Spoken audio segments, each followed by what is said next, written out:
Where did that come from? That was amazing.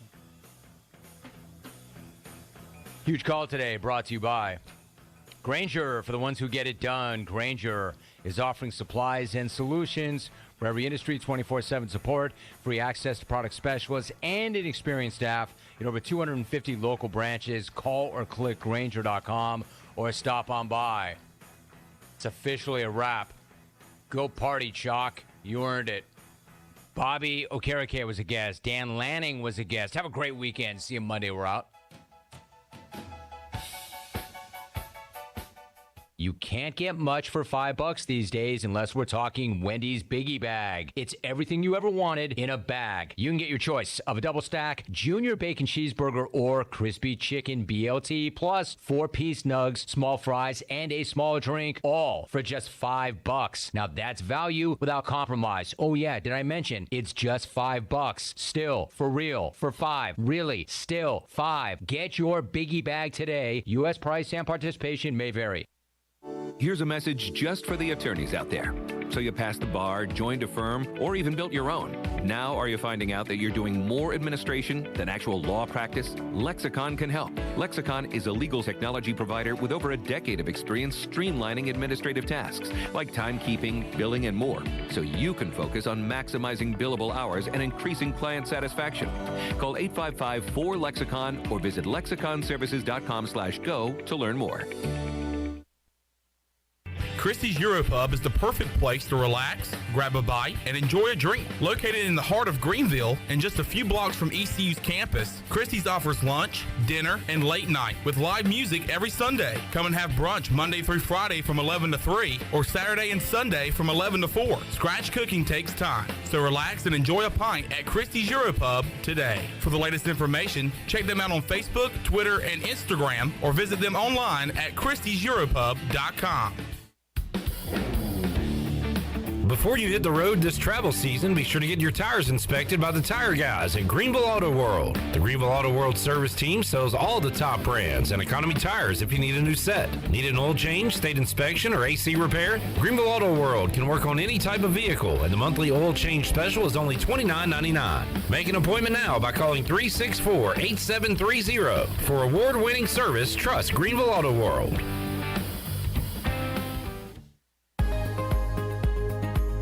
Hello, Eastern North Carolina. If you're looking for a great place to work with competitive pay and a multitude of advancement opportunities, Pitt County Schools is hiring. We employ over 3,500 people, and we're one of the largest employers in our community and region. Pitt County Schools is currently seeking teachers, bus drivers, school nutrition personnel, facility staff, custodians, clerical staff, and more. We offer advanced leadership opportunities for our educators and competitive pay for our skilled labor force. Come work for a diverse, thriving school system and be an important part of ensuring success for the students of Pitt County who are the future of Eastern North Carolina. To fill out an application, visit our website today at pittschools.org. That's pittschools.org. And remember, education is truly a team effort. Pitt County Schools. Live and lead.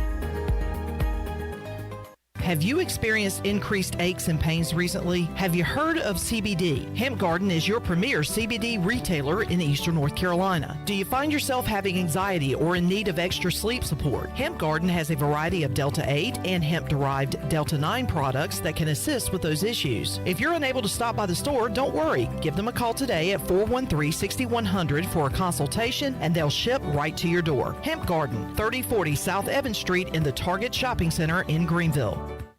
Do you need custom t-shirts, apparel, or promotional items for your business, organization, or event? Keep it local. Print it local with University Sportswear. UniversitySportswearENC.com is your one-stop shop for all promotional products for your business. With over 1 million items to shop from, UniversitySportswearENC.com offers high-quality products at prices to fit any budget. Visit UniversitySportswearENC.com for contact information and to get shopping. UniversitySportswearENC.com, the official sportswear provider of Pirate Radio.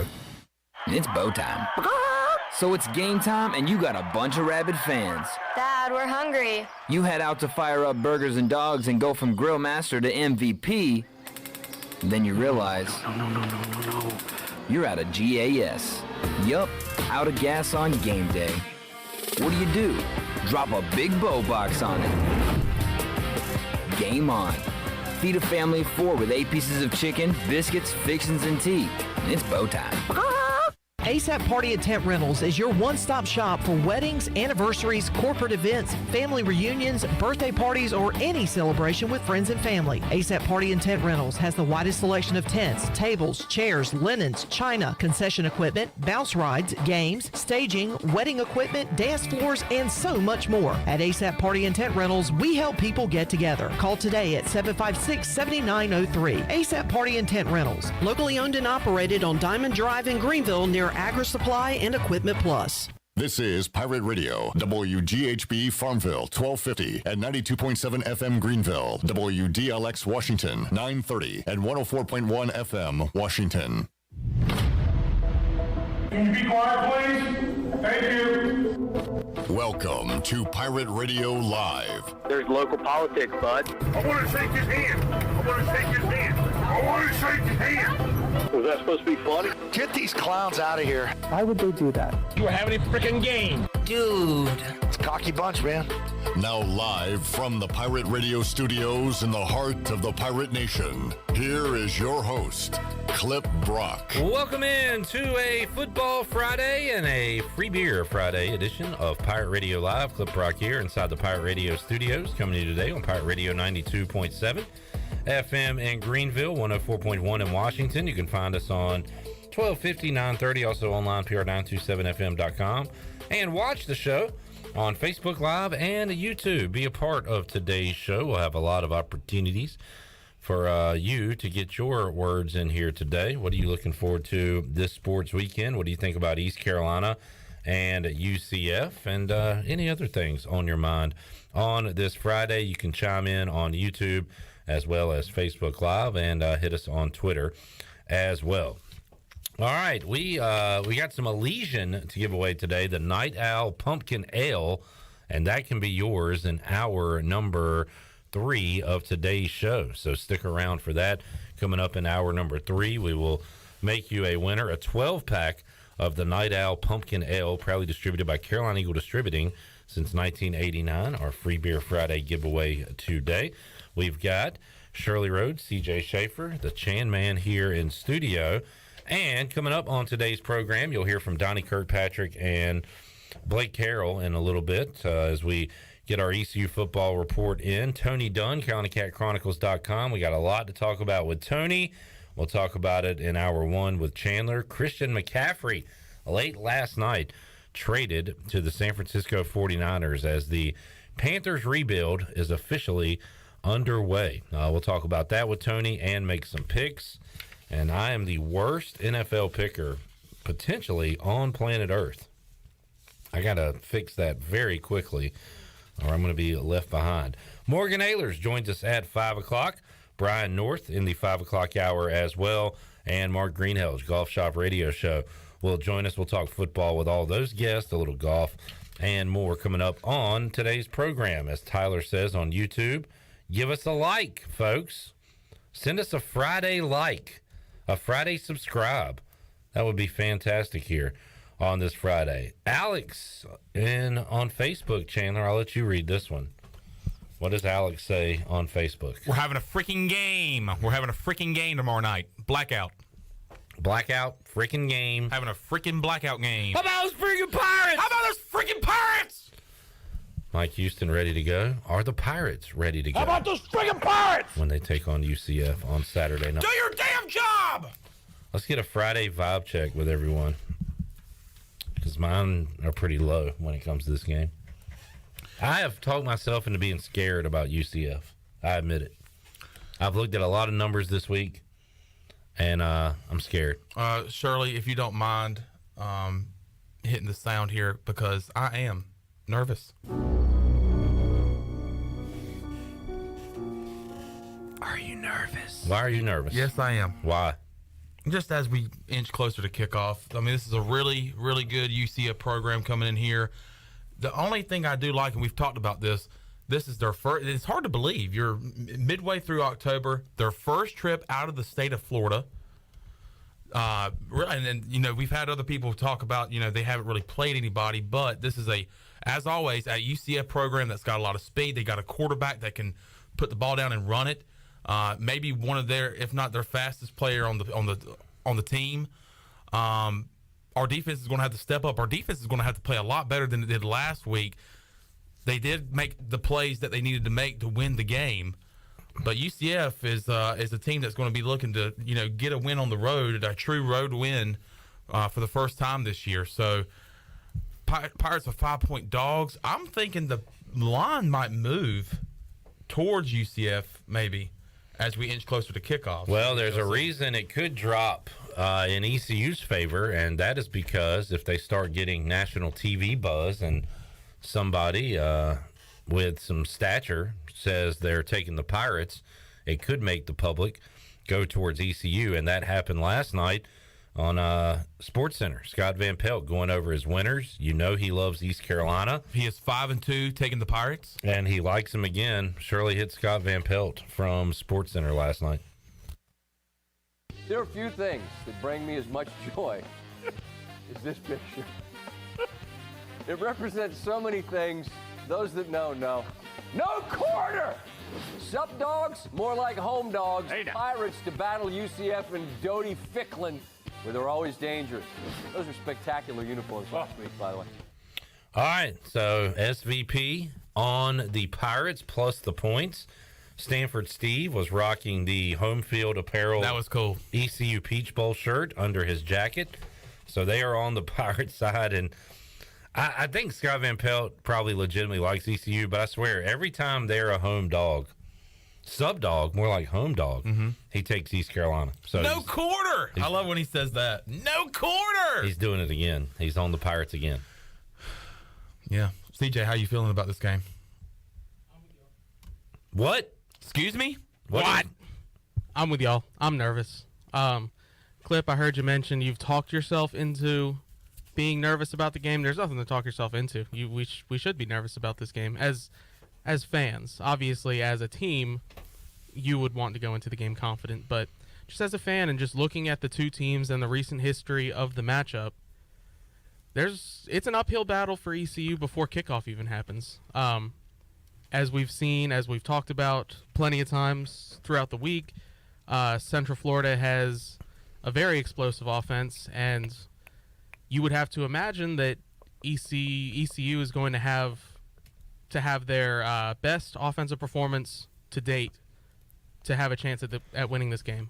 You can kind of match up UCF's schedule with our schedule. So they hammered South Carolina State. That was like our Campbell game. Right. They lost to Louisville, which Louisville's not very good. They do have a talented quarterback in Malik Cunningham. Is that our state game? I don't know if you can compare Louisville to state, but something similar anyway. UCF beat Florida Atlantic 40-14. Is that like our Old Dominion game maybe? They beat Georgia Tech, which Georgia Tech is really, really bad this year. UCF hammered SMU 41-19. That's kind of like our Tulane. Tulane and SMU, pretty similar, right? We lost to Tulane. SMU was hammered by UCF. Although Tulane's probably better defensively, SMU may be better offensively. That's the one that makes me, I guess, nervous. That one result kind of stands out. And then UCF hammered Temple 70-13. That's kind of like us playing South Florida. So I think the teams that played somewhat similar schedules, maybe NC State and Tulane, are they better than their top 25 teams? UCF doesn't have anybody on their schedule in the top 25. So could you argue the Pirates are a little more battle-tested? Maybe. We've been outside of our state to play football games where UCF hasn't. So if you want to look at it from a glass-half-full side, maybe I just gave you one. Yeah. But this defense is going to be tested, maybe tested more than they ever have this season. We'll take a more in-depth look at the UB stat sheet tomorrow starting at 3:30 for the Bud Light pregame tailgate. But taking a look at it right now, UCF is outscoring their opponent 248-86. And then when it comes to first downs, 152-113 with their opponents. Passing yards, or total offense, I should say, they have over 1,000 more yards total offense than their opponent. So the defense is going to be in for a tall task tomorrow. Read those fourth quarter scoring numbers for the year, Chandler. All right, I'll do it.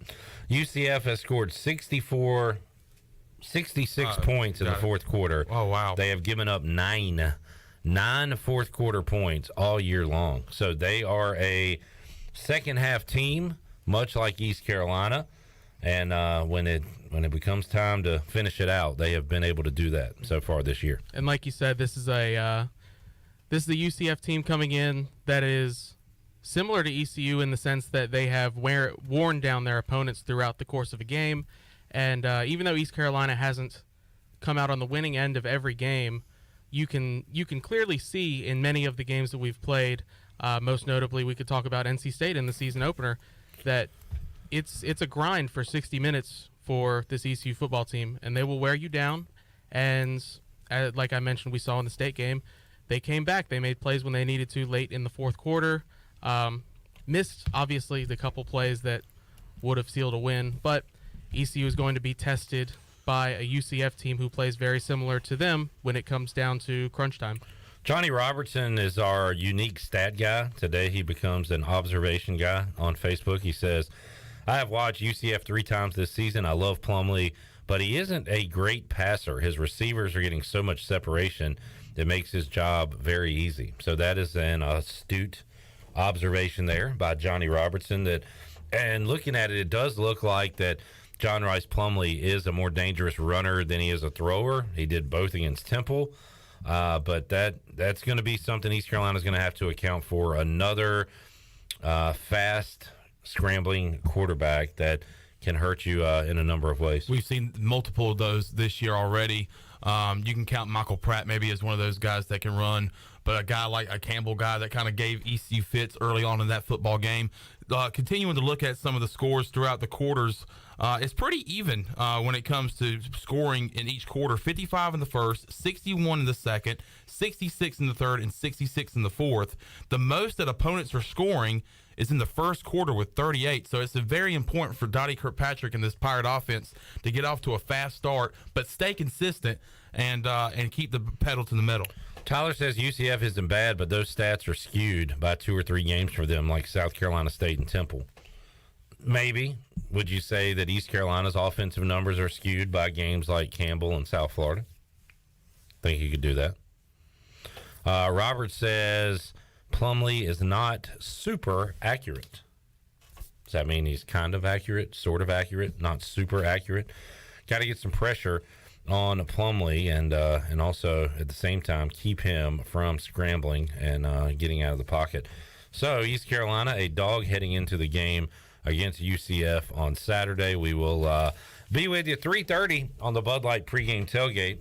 I admit I don't love getting home after 2 a.m., but I do like our Bud Light pregame tailgate being at 3:30 because we get to watch a lot of games. Yeah. We're kind of right there in the middle of it. So we have basically a watch party with you as we talk East Carolina and UCF. Going to be a lot of fun coming up on Saturday. Yeah, and before I come to work tomorrow at 3:30, I'll be checking out a game that I have on my upset picks of the week that I had on Wednesday. Syracuse and Clemson kicking off at noon. You'll talk to Mark Greenhalgh to talk some Clemson football with him coming up in the program. But looking to see if Dino Babers and the Syracuse Orange can upset the Tigers on the road and ruin their chances of the college football playoff. Something that we'll be seeing a lot tomorrow and keeping an eye on is the landscape of the college football playoff coming up this year. Sam is checking in. Chandler, he says, if ECU does the score plays and tell UCF they can't do their score plays, I see no way they can't win tomorrow. Thank you, Sam, for the insight. Thank you, Sam. There is Sam. Sam Taylor, everybody. Sam Taylor, everybody. Robert says Plumlee is over 60%, overthrows a few times a game. Let's take advantage of those. Let's get those picks and turn them into 6, as we did a week ago. Kevin says, exciting, says he's taking his 3-year-old son to his first ECU game this weekend. Wear the black. We got a cool promo video coming out on Saturday of Chandler and I showing off our game day fits. We're going to be rocking the black at Dowdy Ficklin Stadium. So get ready for a blackout. The field is going to look awesome in the black and white. Unis are going to look awesome. I saw some people, conspiracy theorists are just I don't know, intelligent viewers who noticed that during the uniform reveal, yeah, they showed the black uniforms, they showed the black helmets, but they did not show the side of the black helmets, which is leading some to believe there may be the pirate script on the side of the helmet. That is a theory going around the internets right now. And you would think that if they were going to stick with the regular ECU logo, they would have shown it. So I like that theory. Maybe we will see the script for the second straight week in a row. Those uniforms last week were awesome. So maybe we'll see the pirate script for the second week in a row, this time in all black. Just interesting, they didn't show the side of the helmets when they did the uniform reveal. John says we're +5, meaning UCF is a 5-point favorite in the game. He says he's taken out second mortgage from the hater department. I believe what he's trying to say is he's taking UCF. I didn't get all that. But well, good luck to you, John. If you do put your money where your mouth is, I am calling for a UCF victory. I hope I'm wrong, just like I hoped I was wrong when I said State would beat ECU, and like I hoped I was wrong when I said Tulane would beat ECU. Unfortunately, I was right in those cases. You were right in both cases. I'm hoping to be wrong this time when I say UCF knocks off the Pirates 37-31. So a 6-point win there for UCF. The spread is, as of right now, still at 5. And you were thinking maybe it was going to be more towards about a 7-point favorite. I was thinking 7. So you're thinking your projection is under, but you have UCF covering tomorrow. So we shall see. That means it's going to be a tight game. It was one last year in Orlando. Yeah. A very low-scoring game, a 20-16 ball game in Orlando last year, where the Pirate defense came up and played really good football. But unfortunately, the offense just didn't get enough done to get the win on the road. Maybe they can do that tomorrow. Newton says they need to fix the Riddle bumper on the helmet front, put ECU there. What is on the normal front bumper of the helmet? East Carolina, I guess? No. Pirates? I don't know. What's up there normally, Newton? I know last week they did I think they did the 90s look with the ECU logo on the front. I love the little ECU, like 1991 on the side of the helmet. A lot of people don't care about this stuff at all. I wouldn't say I care about it, but I do find those details interesting on the bumper. You know what else I look at? Because I'm like a nut job. The buttons on top of baseball hats. Like I want to do a sports trivia Wednesday night. I might do it sometime and say what color? Name every team that has a blue button on their baseball hats. Like I love the little details like that. Would that be like the Blue Jays? Well, sure, but because one of them I noticed the other day, Philadelphia, in their red hats has a blue button on top. Speaking of blue, I wonder if UCF will wear blue tomorrow in their away jerseys, because they wore blue. They've wore blue multiple times this year, especially at home. They did it last week on a Thursday night game against Temple where they put up a 70 burger, but they're wearing these space, help me out here, space something uniforms where they're like the numeral on their jersey is blue. Space cadets. Will their feelings be blue when they leave tomorrow night? Hey-oh. Ha-ha-ho. John says, cover like your grandma's quilted blanket. Come on, John. John is all in on a UCF cover tomorrow night. Cover like your grandma's quilted blanket. All right. Good stuff. Give us a like and a subscribe. This is weird. What is? You know, being serious and talking about the game tomorrow on a Friday. What do you mean? I like to goof off. But we got to get ready for tomorrow. We'll have 4 hours of pregame service to you guys in the Pirate Nation. Service? We're calling it service now? We serve the Pirate Nation. What are you, Tom Brady? Every time I do a pregame show, I feel like I'm going off to war. With my, you Get down! Grenade! Like, here comes the UBE stat sheet! You guys are my infantry, and I don't know who exactly we're at war against. Other pregame shows? Other, like, live sports that's on TV? Yeah. I don't know. College game day? That was a Tom Brady reference, for those wondering.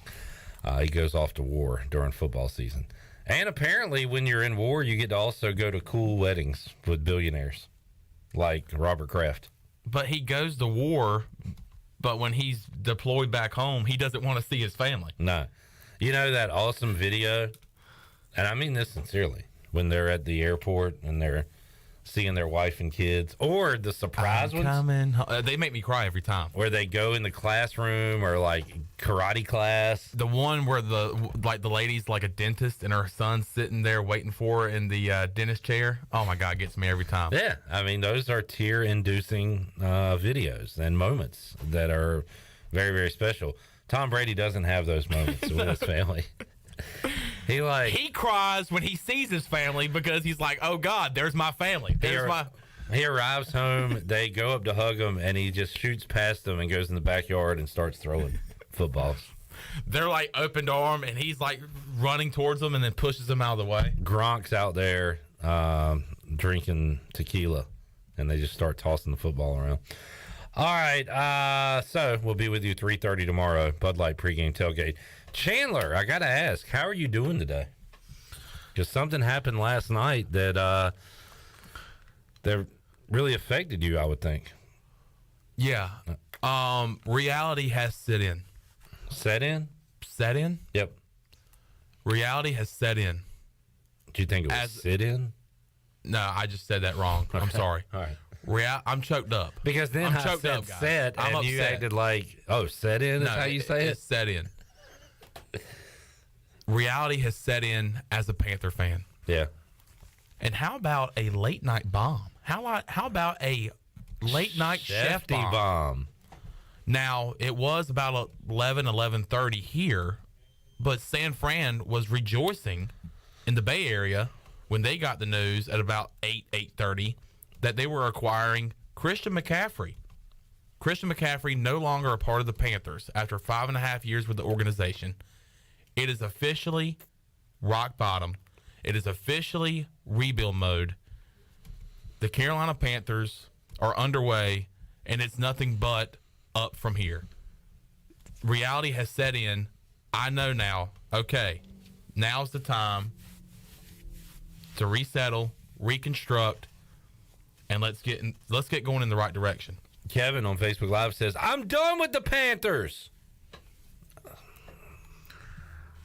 I'm not going to say that. Yeah, I mean, I'm not going to say that. If they'd have kept McCaffrey, they would have stunk and not had all those draft picks. I'm not going to say that. Done with the Panthers at that point. I get it. I mean, when he's probably the last guy on the team you like, and they get rid of him. So now when you look at your team, you don't recognize him anymore. But that's why we root for the jersey, the cloth, the name, and not these players, because they're here one day, gone the next. I think it's you should at least be happy to see that there is a clear direction they're going in now. I mean, that's easy for us to say, CJ, as outsiders looking in, but it's true. I'm not going to tell you how to feel, Panthers fans, but you got a lot of draft picks out of this. Yes, yes. And you're going to keep losing games and get a really high first-round pick to go with all these picks. Let's look at it this way. If you're a Hornets fan right now, do you want to win games? Do you want to be the 9 seed, or do you want to get the number 1 overall pick? Because I would rather have that pick. I want to win games, but odds are we're not going to win enough games. We're not going to win to enough. make it matter. Right. So I don't want to lose, but I want the franchise to be in the best possible situation it could be in. And for that to happen, that would mean losing games and try to get Victor. And guess what? If that's the definition of the great situation to be in an NFL for an NFL football team right now, especially if you're losing, that's the Carolina Panthers. You get all these picks for next year in the 2023 draft. I mean, I'm being serious when I say this. Can the Panthers win another football game this year? We've got a lot of season left. But can the Panthers win another football game this year? I don't think so. But, look, I wasn't a fan back in 2001 when the Panthers went 1-15. Yeah. I wasn't a fan. George Seifert. Now, I did pay attention to the Panthers in 2010 when they went 2-14 with a combined quarterback situation of Jimmy Clausen and Matt Moore. But that was the next year when I became emotionally invested in the Panthers. I've never experienced this before in my life. And, man, does it suck. But when you start to think about the future, which you have to in this situation, you have to start thinking about the future because there's no hope for the current There's no hope for what's happening right now. So that's what I'm having to do. That's what I'm having to learn as a Panther fan, is to look towards the future, understand what the situation we are in. You fire a head coach, not even halfway through a season. Never seen that before. I've seen a head coach be fired over halfway through the season. But you're having to go through the rest of the season knowing, I talked to my mama today. My mama called me. The Panthers are basically like a middle school football team right now. I'm like, yeah, Mama, I know. She's like, upset. I said, Mama, this is what you call a rebuild. You have to live through it. You have to live through the rebuild to see the glory hole. You have to live through the rebuild. I hope you're not saying that to you. No, I didn't say that to her. I just wanted to say glory hole. But the Panthers are going to get to the glory hole days. They're going to get there. And, man, what a glorious sight it's going to be. But, man, as a fan and experience this for the first time, it sucks. It really does, because I remember the days of looking forward to going to tiebreakers and watching the Panthers compete in football games and having a hope that they would win. Those days are gone.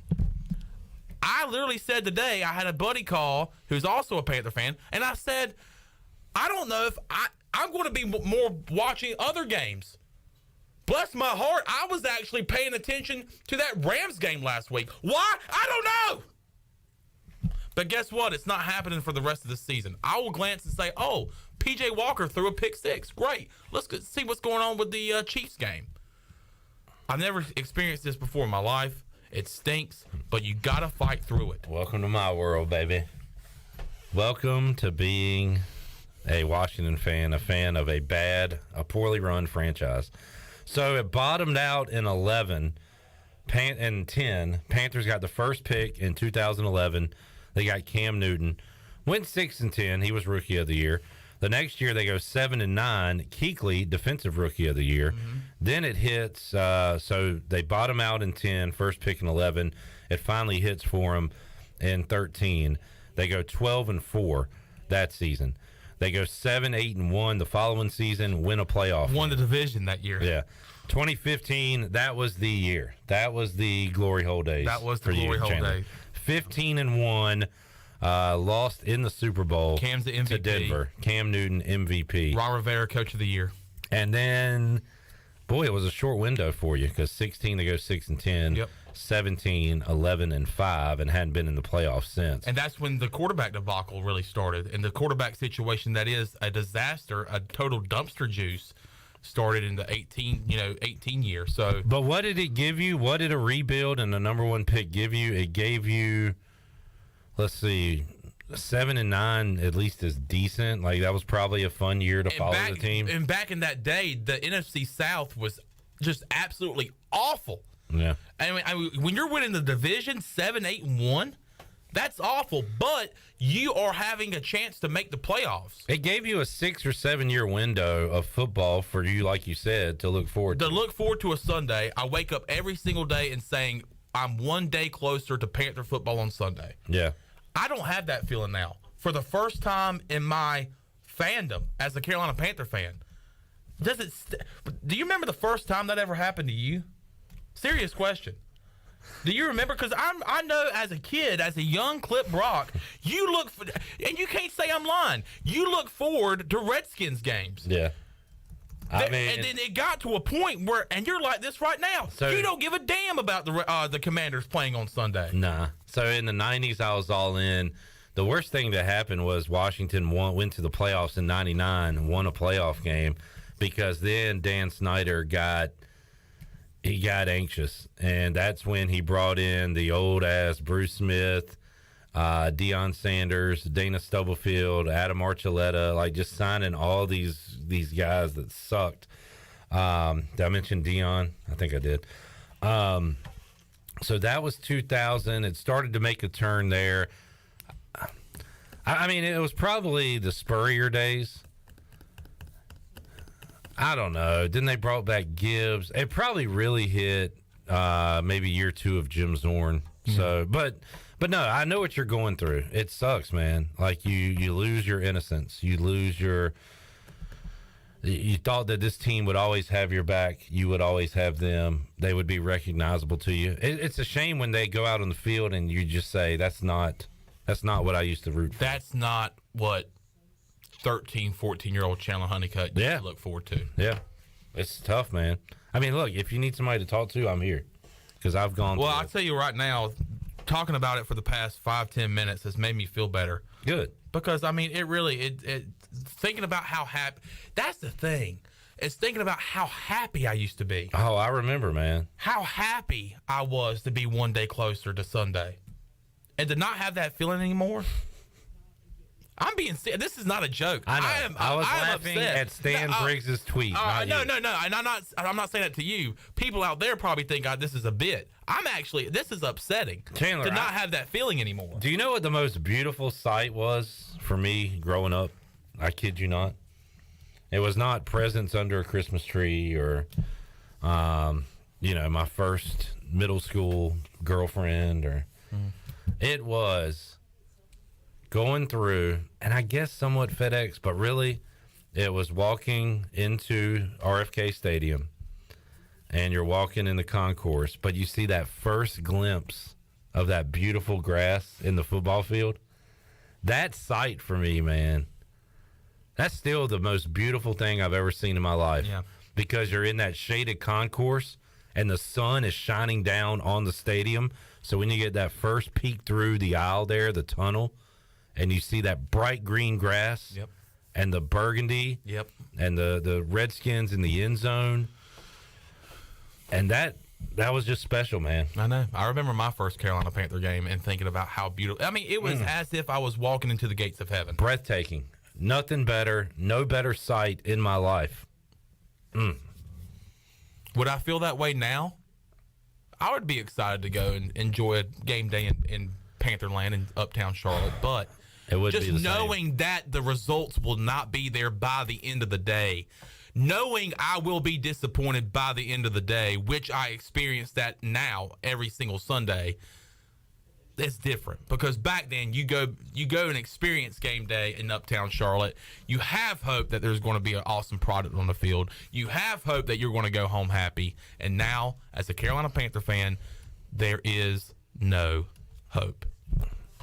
You know what's sad, Chandler? I am further away from that 25 years ago, that beautiful sight I'm talking about, that RFK Stadium view through the tunnel.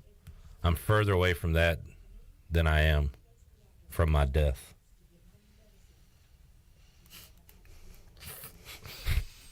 Wow, when you put it like that. Yeah, that is it's tough to take. We're going to get through this together. Robert says, hey, sports guy. He's referring to you, sports guy. I am sports guy. I might not be sports guy after this week. Panthers get the first pick. Who are you taking? It's got to be a quarterback, right?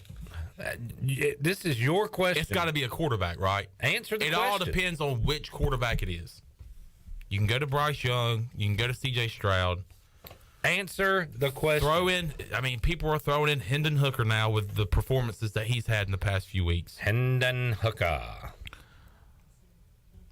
And I hate this because it's not about the helmet and it's not about the school logo, which they don't really have a good logo or a logo at all at their helmet. But when you look back at Ohio State quarterbacks, how have they panned out in the NFL? Not great, Bob. Does that scare away GMs? Does that scare away a guy like Scott Fitterer? It shouldn't. When you go out for a guy like C.J. Stroud, because I can tell you, when you look at Panther Twitter, when you look at Panther anything, any kind of podcast or, any kind of forum, C.J. Stroud's the favorite. And to me right now, I would say C.J. Stroud's the favorite. But you look at, God rest his soul, a Dwayne Haskins.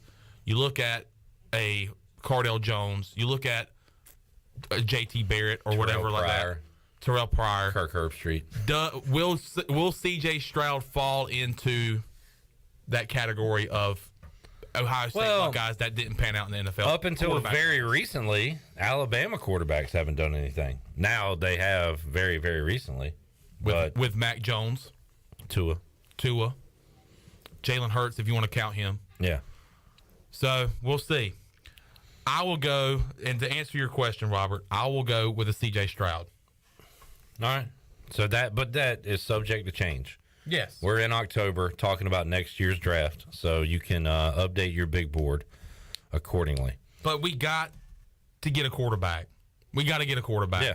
This is a quarterback-driven league. It is proven time and time again, when you have a quarterback, anything's possible. You saw it last year with the Cincinnati Bengals, who had probably the worst offensive line in the league. But you got a guy like Joe Burrow, who has a familiar face in Jamar Chase at wide receiver, and T. Higgins and other weapons that he have. Anything's possible. They went to the freaking Super Bowl. So when you have a quarterback, anything's possible. Nothing's possible right now for the Panthers. So it's got to be a quarterback, and right now that quarterback, to me, and to a lot of Panther fans, should be C.J. Stroud. Tyler says Levis, quarterback from Kentucky. Yeah. All right. Everybody's going to have their favorite and their pick.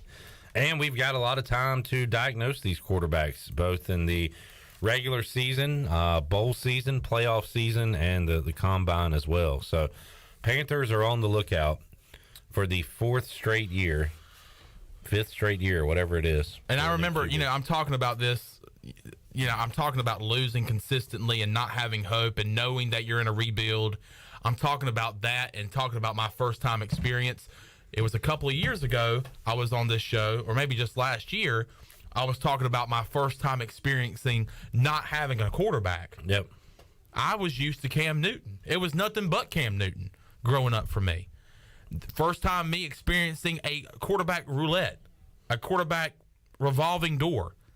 And now it's something else, another chapter in my life, and that's losing football, and that's rebuilding football in Carolina. Clip, I appreciate you talking it through with me today. You got it, man. All I've known my whole life is quarterback roulette, and it sucks. Other people trying to join in on the hardship. Troy says, Chandler, welcome to the club. Now you know what it's like being a Bears fan. Bo says, at least they didn't steal your team in moving vans in the middle of the night. Baltimore Colts fan. So everybody commiserating today with their favorite teams. Brandon Manning says, let's go a different route. Build your line. Use a bridge quarterback. A Bridgewater quarterback? That way, when a young guy comes in, he has protection. Or, if there is a stud offensive lineman this year, take him. Maybe we got that guy last year. Maybe Matt Corral's the guy. And we do have Matt Corral that's on the shelf right now, who, to me, was utilized very poorly in the offseason, especially in training camp. So you got a guy like Matt Corral that you can look towards in the future. But I want to say, and people might think I'm crazy, offensive line for the first time in a couple of years, maybe 3 or 4, offensive line is not an issue right now, especially not a top priority issue. You got a good pick last year with Ike Ekwonu, who hasn't given up a sack in like 4 games. Taylor Moton, who's a veteran on the right side. And that's where you really want to succeed on the offensive line, is on the left and right tackle position. I think we got a good foundation there with Taylor Moton and Ike Ekwonu. So, I mean, I think the offensive line will be built for itself, but let's get a quarterback in here, man. Bridge quarterback, haven't we done that the past 2 or 3 years? Yeah, but he's saying with all these picks, go ahead and firm up a really, really solid O-line. The thing is, if you've got the number 1 pick, don't reach for a quarterback. Do whatever you can with that pick to make your team better. If you don't think one of these guys is a NFL starter, then, take the best possible player there. It doesn't have to be a quarterback, but the Panthers certainly need one. Washington also needs one. Brad says Taylor Heineke will get the win on Sunday. Brad, why do you care? Do you really believe that? Taylor Heineke. All right, let's take a break. Heineke. We'll come back. I sincerely do appreciate letting me vent and talk about it. It has made me feel better. All right. So thank you. Thank you. Keep pounding. Keep pounding. Let's take a break. When we return, we'll hear from Donnie Kirkpatrick and Blake Harrell as they get set for UCF coming up this Saturday night under the lights. We'll be back with you on Pirate Radio Live here on a Friday, Free Beer Friday. We got the Elysian Night Owl Pumpkin Ale It can be yours in hour 3 of today's show. We're back with you after this.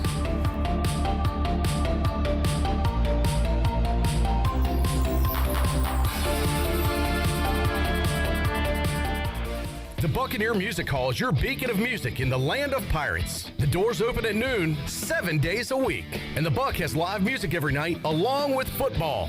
Monday is open mic night, the first Monday of each month. Tuesday, it's karaoke with DJ Captain Morgan. Wednesday, it's acoustic night. Thursday, it's the dance party with DJ Kid Scene and live music every Friday and Saturday night with the best bands on the East Coast. Follow the Buck on Instagram for information and schedule of events. This season, party like a pirate at the Buck.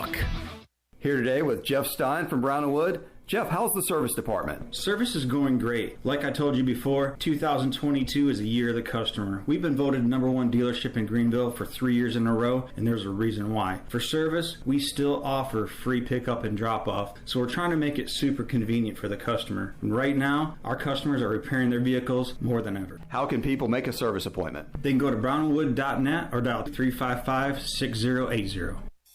Country Mart has been locally owned and operated for over 40 years and is your premier country store serving the best cheese biscuits and country food around. Country Mart is open every day and has 2 locations in Bethel on Highway 11 and in Stokes on Highway 903. Both Country Mart locations are top-of-the-line fuel stations serving Shell gas, including 93 ethanol-free high-octane gas. Country Mart, fueling you up with great food in your engines with great gasoline. Go Pirates! North Carolina State Parks is proud to announce that they have partnered with the Hometown Strong program. Our visitor centers are now equipped with public Wi-Fi to help kids with school. Remote learning has become a critical public health measure in maintaining social distance and continuing to educate our young people. Take advantage of Wi-Fi and a hike at Goose Creek State Park or a day trip to the beach and access remote learning at Fort Macon State Park. For more information, visit hometownstrong.nc.gov. This is Holton Ahlers. I've been eating at Parker's Barbecue since I was a kid. Now, all these years later, I still love to eat at Parker's. In fact, I love it so much, I bring my entire offensive line with me. They protect me, and I look out for them with great food from Parker's Barbecue. So whether you bring the team like me or just your friends and family, the awesome barbecue, chicken, and seafood at Parker's is a win every time. Parker's Barbecue, where they always treat you like family. Be sure to check out David Price Construction for all of your commercial or custom residential renovation and building needs. Run by ECU alumni, David Price Construction specializes in commercial projects, maintenance on facilities, and large-scale residential renovations and additions. Proud to be voted the Remodeler of the Year by the Home Builders Association of Raleigh-Wake County in 2018 and Best Business Commercial Remodel Project winner for 2020. David Price Construction, the proud ECU Home Services partner. While you're sleeping, our whole hogs are slow cooking over wood to create that bite that Eastern North Carolina is known for. I'm Sam Jones, and for more than 3 generations, my folks have been the torchbearers for what whole hog barbecue is supposed to be. At Sam Jones, you'll find plenty of smoke, but no mirrors. Everything, and I mean everything, is made fresh daily, including our sides, sweets, and sauces. Come on over and see us at Sam Jones Barbecue, and I bet you'll be able to taste our passion in just one bite. Sam Jones Barbecue, Fire Tower Road. I'm Donald Stocks, owner of PIP Marketing Signs Print. We are your one-stop shop for just about anything printed. If we're not your go-to printer, please give us a call at 355-1636. We have over 80 5-star Google reviews and want you to be our next more than satisfied and well-pleased customer. Check us out at growatpip.com or stop in to see us at 3185 Mosley Drive in Greenville. PIP, where business goes to grow. This is Keaton Mitchell, and you're listening to Pirate Radio, the voice of the Pirate Nation.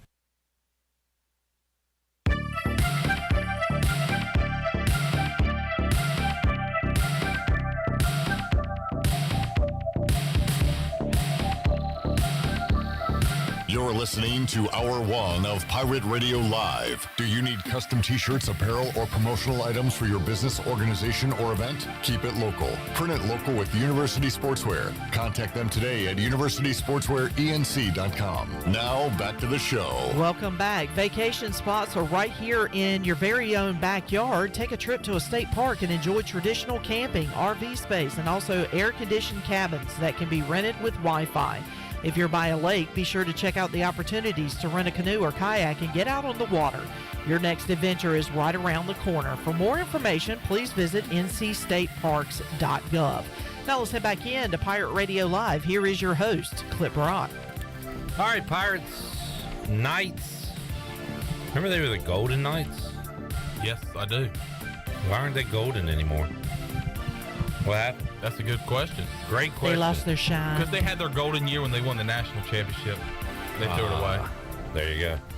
Should ask Mark Daniels. Maybe I'll ask him next time I talk to him, which will be never. Well, basketball season. Maybe so. All right, let's hear what Donnie Kirkpatrick had to say this week as he met with the media, talking about last week and the win over Memphis. This week, taking on a UCF defense, which is allowing 14, that's right, I said 14 points per contest. Here's some of Donnie when he met with the media on Wednesday. Y'all executed well in the overtime and the two-point plays. I know y'all work on that a lot, so how happy were you with that? Well, you're always happy when you succeed. And so after the game, I'd say we were all pretty happy about that too. But I thought we played well, really, period. It was a low possession game again. I don't know how we keep getting stuck with that low possession game. We had the ball officially 9 times, but one of them was with 19 seconds to go in the half, so that's not much of a possession. So we had 8 possessions, scored 4 times, in the regular part of the game. The thing that bothered me was we, had on the 2-yard line and we didn't score. We went for it on 4th down, which I thought that was the right decision to go for it. We didn't think we were going to win kicking field goals that night. We were really thinking it was going to be a little bit more of a scoring game. So, but yeah, the thing I guess that we probably as coaching staff we were so excited about was, we struggled a little bit with the close games. We had lost 2 games that we feel like, you always feel like, we should have won, but that's not always true. I don't feel like we should have won the Tulane game. I mean, they whipped us that day, I thought, but there were 2 other games we thought we had the game won, and they were close, and you don't want to be that team that can't win those close games because, that's what you're going to face right now. So to win a close game and see the kids respond and play well with pressures on like that, that's pleasing. That's really pleasing. After a lot of success in that game and obviously through the overtime periods, what do you think the confidence is like with the team right now as you guys get set to go up against it? Well, they're a confident bunch, during the week anyhow. You know what I'm saying? The kids always think they're pretty good, and we want them to think that way. So I think winning a close game, the next time you get in that situation, though, you do kind of go back to feeling good about, okay, we've been here before. I think the hard work, we practice hard, coach drives them hard. I think that should give them confidence, that they've earned, the right to go out there and win the game. So we have a really good opponent this week. I mean, I know that sounds like coaches speak and all that stuff, but we're playing a really good football team this week. So we'll have to have our confidence because they are a very confident group. So we'll have a standoff right there. But I think we're going into it feeling like, we can win. I think we feel like we can win every game, and we could have won every game. I think we've had one game we went out there and got whipped. I think the other games we all felt like we had a chance to win them. So we're going to find this out this week because it's a good team right here in all phases. What do you see from that defense? Because, they've only given up 20 points in one game, and that was Louisville. Yeah, it's a horror movie watching it. You're getting ready for Halloween. It's like, watching the tape of them. I think they're giving up 14.3 points a game. And that's not many. That's not many, especially in today's football. They're just, they're good up front throughout the whole D-line. Defensive ends are super athletic. They play hard inside. They're strong as they can be. And they've got depth. A lot of people, that's one thing I would say, in our league, we have a lot of good teams, a lot of good defenses, but there's not a lot of depth. I think that probably hurt Memphis a little bit. We wore them down. They didn't have a lot of depth. This group's they roll them, they keep them fresh, so you're not going to be able to wear them down. You're going to hope you don't get wore down. The linebackers, they're really a 4-2-5 defense, so they play 5 DBs with a nickel in there as a regular base defense. The 2 inside linebackers, are just so smart. They read the thing. They can know your blocking schemes. They'll be really fast to the ball. They're very physical. The DBs are long. They run fast. Those are all the things that you want in DBs. So the strength of the defense is they don't give up many points. They play great in the red zone. And that's what they did last year. Last year was a game that we felt like we had a great chance we could have won that game. We didn't score when we were in the red zone. We had about 400 yards, I think. We didn't have enough points because we settled for 2 field goals when we had first and goal. And we fumbled on the 10-yard line the very opening drive. And so that's where they're good. They might bend a little bit. You might get something on them, but they are really stingy about letting you in the end zone. Donnie Kirkpatrick there on Wednesday, final meeting with the media before the Pirates get ready for UCF. And we talked to the players Monday on the Players Lounge, and Isaiah Winstead said a couple of things that stood out to him. They have tall corners. They like to go man-to-man. He welcomes that, but this is going to be a big game for Holton Ahlers in this passing game because it sounds like they're not going to blitz a whole lot. They are going to rely on their D-line getting pressure, and if the East Carolina offensive line does their job, holds up, then it comes down to Holton Ahlers picking his spots. Who's open? Who's got one-on-one? Who can make a play for this East Carolina offense? So, big week for Holton. This long he's been in the program. These are the kinds of games, these are the kinds of moments you want to see them go out, win, put up a good performance offensively. So, huge one coming up Saturday night under the lights at Dowdy-Ficklin Stadium. We'll be with you 3:30 to talk about it Saturday on the Bud Light pregame tailgate. Let's take a break. When we return, we'll hear what Blake Harrell had to say from a defensive standpoint of this one. And we'll wrap up hour number 1. You'll hear Blake Harrell, ECU defensive coordinator, when we return after this.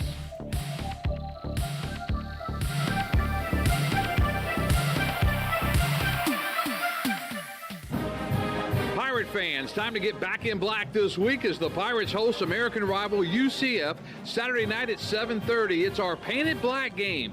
Tickets are still available for as low as $50 in the lower bowl or $35 in the upper level. Break out your best Pirate gear in black for East Carolina and UCF. It's the Pirates and the Knights, Saturday night at 7:30 at Dowdy-Ficklin Stadium.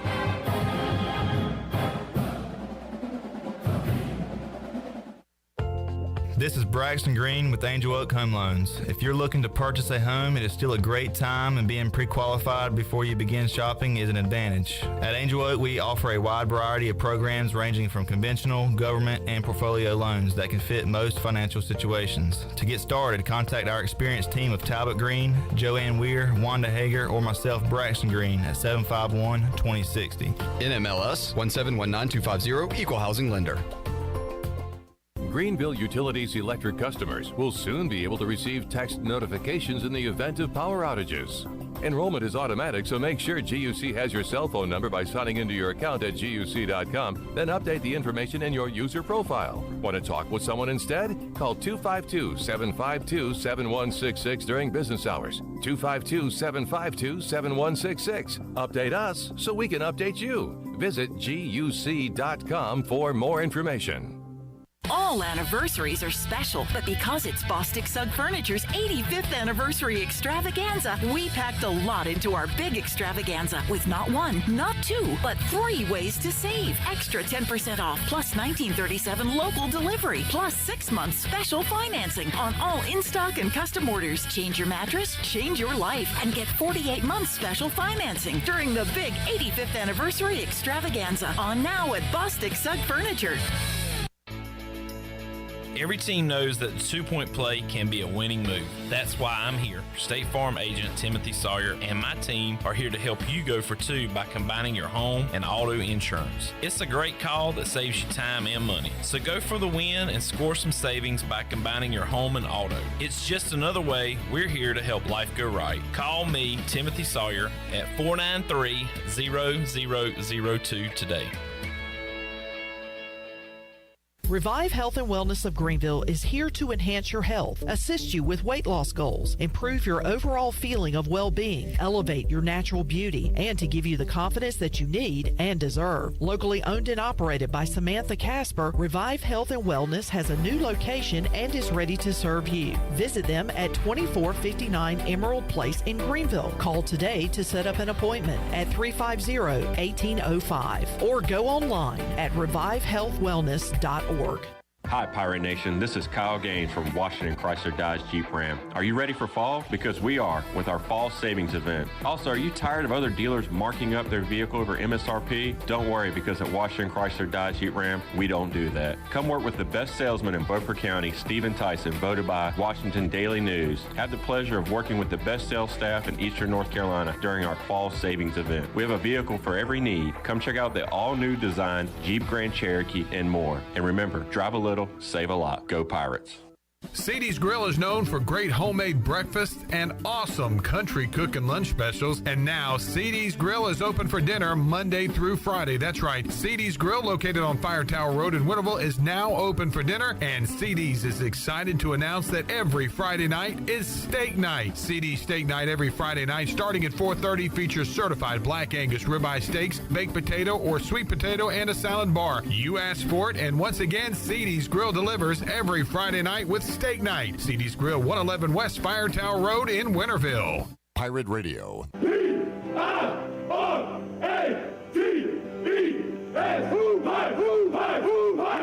voice of the Pirate Nation. 1, 2, 3,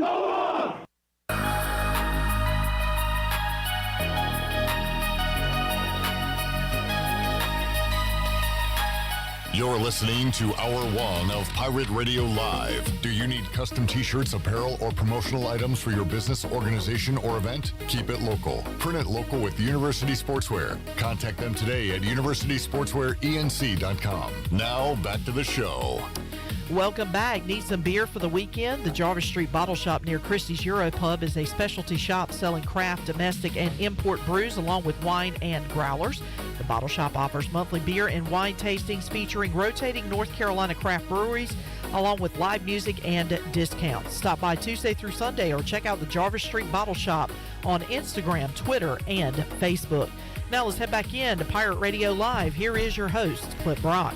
All right, back with you, Pirate Radio Live, Hour 1, Hour 2. We'll talk NFL, more Panthers talk with Tony Dunn from the C3 podcast as the rebuild is officially underway in Charlotte. Thanks to Noah and the like on YouTube. He is the 7th like back-to-back days. He says smash the like. And for those 10 of you that are watching, we got 10 more viewers than we do likes at the moment. Give us a like. Just throw us a weekend like. We'll go into the weekend with a good mood, you know? Please, yeah. Just do it. I mean, Chandler's a little down today. They traded McCaffrey. My team always sucks, so I could always use a like. So just give us a like. It will brighten our day. It'll brighten our moods. Throw us a sub and get those numbers up. All right, let's talk numbers from a defensive side. The points per game for opposing teams is starting to go up, as is the passing yards for opposing teams. But overall, the East Carolina defense in 2022 has played winning football. Those games that we woulda, coulda, shoulda won, defense played well enough to get those W's. But not the case always. Last week they gave up 45, but when you score a touchdown and set your team up for a score, it all kind of evens out. They got a tough task this week with UCF. Blake Harrell talked about that Wednesday when he met with the media. Blake. I have a tough quarterback in John Rice Palmer this week. Just what stands out on film about him? His athletic ability. You know, he's certainly got arm talent, and just kind of a gamer back there. You know, if the throw's not open, he can pull it down and take off. And he's one of the fastest. You know, they got a lot of speed on the field, and he's one of those guys that can certainly get up and down the field and eat up yards in a real hurry. So you get your hands full with him. You know, he's the reason he started out at Ole Miss as a quarterback and transition receiver, and it just, you know, as a baseball player, two-sport athlete there, and he's a very good player. And we got to keep him back there and keep him in the pocket and see if we can get to him before he takes off scrambling, before he gets rid of the football back there. You guys did a good job containing Hennigan from scrambling last week. Can you take anything that you did last week to apply that to Plumlee this week? You know, we talked last week about extra effort plays, and I think that's the same plan to win this week is extra effort plays. And I thought Chandre Mims is one of those guys that had a few extra effort plays. Hennigan's getting ready to break out there on the scramble, and Chandre comes free and just clips his back leg there and gets him on the ground. And I think that's got to be the same mindset approach this week to Plumlee is, hey, you got to play all out, and all of us got to freaking be full tilt, full effort, extra effort, just to kind of find a way to get him on the ground, and those running backs and those receivers as well. So, and we got to do a good job keeping eyes on him as well at the linebacker level and spy guys, whoever they may be, and control rushes. So we got to have a plan for that as well. You played 4 overtimes on Saturday, so defensive players naturally saw a lot of extra snaps. How do you kind of balance preparing for UCF like you would if you hadn't played overtime, but also making sure they get sufficient recovery? Yeah, I think we were right at 60 snaps right before the last drive of the game, and overtime we ended up like 79 snaps, so it's about 19 extra there. But you really don't look at like, hey, you know, we got to take a few snaps off this week, practice-wise. You got to get back to work. You know, all that matters this week is UCF. You know, the 4 overtime games, we can gain a lot of experiences from that and a lot of confidence from that, and do some good things in overtime, and you can take that forward. But really, it's back to UCF and working just as hard this Tuesday as we did last Tuesday, as hard to start this Wednesday as we did last Wednesday, to go be successful this week and get a big win. How happy were you with the execution in overtime, especially on the 2-point conversions? Yeah, you're gonna work on that a little. Really happy on the last one. You know, I thought, you know, the one that's probably, you know, you're holding your breath a little bit when we didn't convert, and they scored, and then they got a chance to go win it right there. And I think Chad made a huge play. You know, just and really we were in a pass call because most 2-point plays, you know, you're looking for just quick man beaters or bunch routes and those type of things. And somebody slipped free because all it needs is 3 yards and stick it in there to him. So that's what you're playing for down there. And he made a heck of a play and got to stop and push it to another overtime. And you know, eventually, like, you're going to find a way to execute and make a play, and our guys did, and it was nice to see because we do spend a lot of time on that. And that's you know, the red zone defense we talked about several times this year. 2-point plays part of that. We spend a lot of time, you know, not only versus whoever we're going against, UCF this week, but also against ourselves, just because there's some carryover there. So just really proud of the guys and the execution down the stretch there. These next 4 games are against cream of the crop teams. Yeah, the Big 12. Yeah, I don't think that's any secret. You know, how big is this game against UCF in establishing a lot of confidence when you guys have kind of a gauntlet to go through next month? Yeah, and you don't look ahead to the other, you know, I'm gonna call them the Big 12 teams, but you don't look ahead to those guys. You just worry about UCF and worry about what's in front of you. I just saw the linebackers on the field, you know, get ready to go win the biggest game in Pirate football history in the American Conference. And I don't know, you know, Steve, you guys may have a different one, but it may be the biggest American Conference win that we've won in Dowdy-Ficklin Stadium, so, or at least one of them. So we got to focus on UCF, all eyes on them, executing and playing with great effort this Saturday. And then we'll worry about those other guys later on. But you certainly got a gauntlet coming up. You know, if you look ahead at it and you look like where they're supposed to be and where they're going to be at next year. But right now we got to focus on where we are today, where our feet are today, and where we're going to be at Saturday night at 7:30. Before the season started, we kind of looked at the ECU schedule and said, all right, the toughest part of the schedule starts with Memphis, then to UCF, to BYU, Cincinnati, Houston. Well, step 1 complete. They knocked off Memphis. I think many of us thought that they could also get by Navy and potentially Tulane before we got to that point, but that was not the case. So the Pirates are playing catch-up when it comes to putting W's in that win column, and they'll try to pull an upset coming up Saturday night against UCF. Let's take a break. We'll come back when we return. We'll talk NFL. Tony Dunn, C3 Podcast. We got to make our picks and also get Tony's thoughts and more of Chandler's thoughts on the Panthers being Christian McCaffrey-less moving forward, as he is now a San Francisco 49er. What does that mean for the Niners? We'll talk about that as well when we return. Pirate Radio Live on a Free Beer Friday. Back with you after this.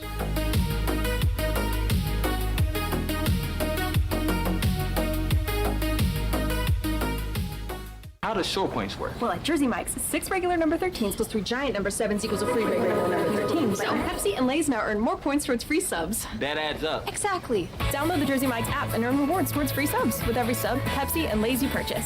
So how does short points work? Well, at Jersey Mike's, 6 regular number 13s plus 3 giant number 7s equals a free regular number 13. So Pepsi and Lay's now earn more points towards free subs. That adds up. Exactly. Download the Jersey Mike's app and earn rewards towards free subs with every sub, Pepsi, and Lay's you purchase.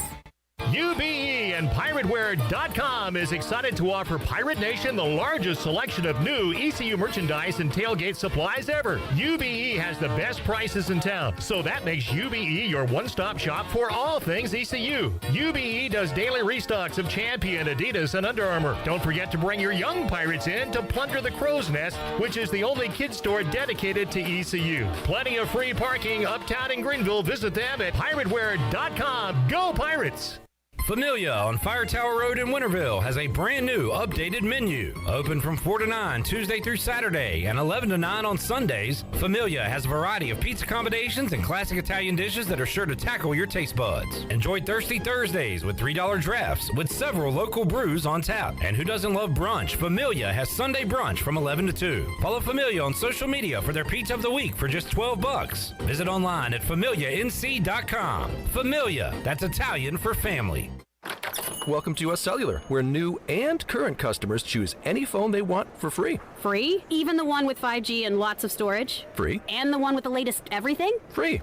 At US Cellular, any phone you see is free, whether you're a new or current customer. US Cellular, America's locally grown wireless. Terms apply. See uscellular.com for details. This is Brandon Tate, owner and operator of Atlantic Wireless, an authorized agent for US Cellular since 1997. Visit atlanticwireless.com to find the store near you. We go beyond the call. Whether you're at the worksite or the trailhead, you need an ATV with power and performance, technology to make every job easier, and a time-tested promise of quality and dependability. You need the 2022 Honda 4Trax lineup, available now at Ron Ayers Motorsports, Highway 11 north of the airport in Greenville. Then you'll learn how life is better on a Honda ATV. For riders 16 years old and older, Honda recommends that all ATV riders take a training course and read the owner's manual thoroughly.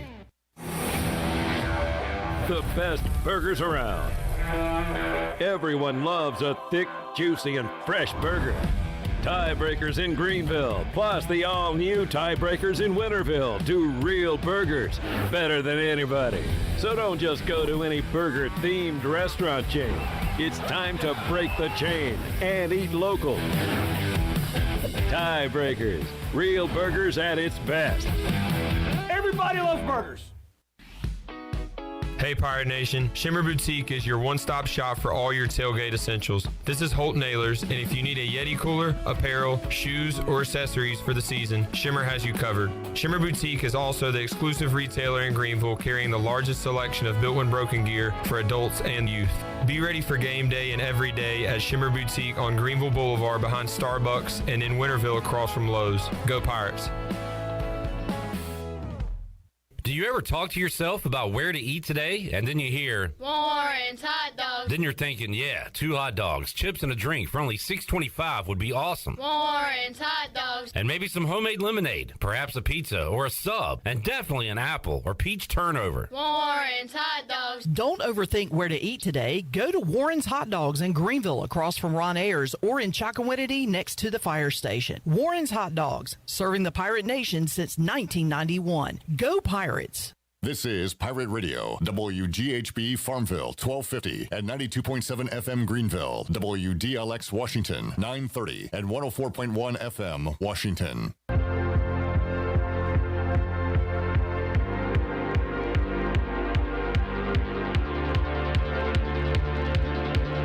You're listening to Hour 2 of Pirate Radio Live. This hour is brought to you by Country Mart. Country Mart is open every day and has 2 locations, in Bethel on Highway 11 and in Stokes on Highway 903. Country Mart, fueling you up with great food and your engines with great gasoline. Now, back to the show.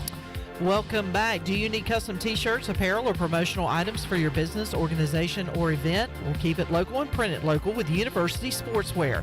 Contact them today at universitysportswearenc.com, the official sportswear provider of Pirate Radio. Now let's head back in to Pirate Radio Live. Here is your host, Clip Brock.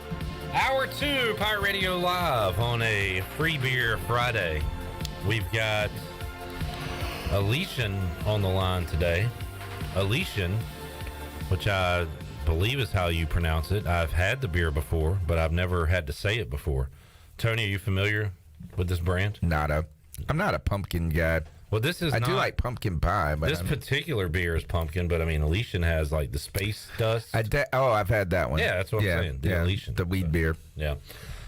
This is Night Owl Pumpkin Pie. I like the owl on the That's a good looking box, isn't it? Ooh, looks good. Tony, how you doing today, man? I'm all right. Thoughts on the move last night? Kind of in the middle of the night. I felt like I was up pretty late. I mean, I wasn't on my phone probably after 11 or something like that. And then I just woke up early this morning or in the middle of the night. Sometimes I just wake up a little bit and check my phone, and I saw it, and I was like, oh, God, here it is. Here it is. And, it's one of those things you knew could be coming. Don't know if it was coming. Thought it was coming. And now it's here. There was a lot of talk about it, and it seemed like maybe teams weren't going to give the Panthers enough, or what was going to be considered to be enough. Right. And at first glance, and I even saw Chandler say, we didn't even get a first-round pick for it. But then you start to think about it, and you're like, well, we got a lot of picks here. A decent amount. The thing is that he's very good. He's not old, and you're still going to get a bunch of dead cap money. And so I just don't love third and fourth round picks that much. I mean, is that maybe you can... They're not sexy. What I think you just need to do is take all of those picks. I have an idea what I want to do, and we'll talk about that in just a moment. But I was thinking about this is with Christian McCaffrey. Last week it was a Christian McCaffrey show in L.A., and it was just all Christian, and that was it. What if this week is all DJ? What does that mean? So what I am trying to do is go ahead and figure out what player they're going to trade next, get him in fantasy for a low. I'm buying DJ Moore right now. So buying with your what do you call them? Prize picks, yeah. Prize picks. DJ Moore overs this Sunday. Still kind of high for me, 59.5 yards. He can get 60 yards. He hasn't had it all year. I know, but they're going to feature him this week. I think so, but then he's going to be a Packer, and all of a sudden, so I'm trying to trade for DJ Moore in fantasy. Oh, I see what you're saying. Because Christian McCaffrey is on my team right now. Yeah, my Jeff Wilson Niners pickup doesn't look so great right now. It doesn't. And on top of that, I'm about to win our league. Why? Because Christian McCaffrey is about to go off. Crazy. Shanahan's offense. Crazy. This is the offense. I saw somebody say that, how do you game plan for a team that's got a running back that's really a wide receiver and a wide receiver that's a running back? And a tight end that they'll run on end around. Yeah. They've got, he's got a lot of toys to play with, Kyle Shanahan does now, out in San Francisco. And, hey, my Super Bowl pick's looking better. Niners. Yeah, it is. Super Bowl. Who was your Super Bowl matchup? Niners, Bills. So back to the picks real quick is that I know everybody's like, oh, we get these picks, and like you can get I don't know, they'll pick some random dude that's from the 6th round that turns out to be great or something. But you look at so many people that are nobodies or everybody was hype on. They haven't done anything, a.k.a. a la Terrace Marshall Jr., 2nd round pick. So I just say take all of those picks right there and trade them for one 1st round pick. And let's just get a quarterback in the 1st and then get a stud linebacker in the 1st. Like mid to late 1st or whatever. Yep, and let's go. Well, and all of a sudden we're going to be good. You can use these picks for trade chips. That's what I'm hoping they do. Round. That's what or into the 2nd if they feel like that or something. So that's what I would do if I was Scott Fitterer. It's a great spot for a new head coach. Is Fitterer, by the way, is he going to be there with the new coach as far as you? We don't know. I think he's in the prove it time right now to see how much he can get them ready for the next era. But well, this move is a good one for him, I think, to say I'm ready to be, he's known for kind of moving around and doing stuff like that, and always in on every deal is his kind of motto. We'll see. We'll see if Tepper wants to just clean house entirely and rebuild. But it was somebody, and I have not watched the full press conference today. I got to go home and watch it for the night show too. I watched about half of it, and then I fell asleep on the couch, or died on the couch over there. R.I.P. But some people were saying that they got the sense that Tepper was going to be leading the coach search from the conference, and so who knows. But, man, you're really just trying to figure out, do you clean house with Fitterer and go at new GM, new coach, or do you say, hey, maybe we hamstrung Scott Fitterer over the last 2 years and put him into a situation where he's just working with Matt Rule, and we gave Rule too much power, which Tepper did say in his press conference that he wouldn't do that again. He would have more balance. So then you could just say, let Fitterer hire this coach, and then we'll roll with these two until we don't. All right, we got a lot of time to discuss these two topics here. It's terrible. Do you know how many more games we got to watch? I was listening to Chandler and them cry, or you, Chandler and them. Chandler and you cry, or you cry on his shoulder. Yeah. There's 11 more weeks of Panthers football, bro. 11 more games. Yeah, oh, my goodness. There's a lot. 11 more post-game shows for you, Tony. Oh, my gosh. I was thinking you were talking about how the Panthers too is like you haven't had this feeling, is that even when you're 7-9, you're really roughly winning about every other game. No, yeah, and you've got so something to root for in November and December. Yeah, and I mean, you might win next week. Yeah. Might not.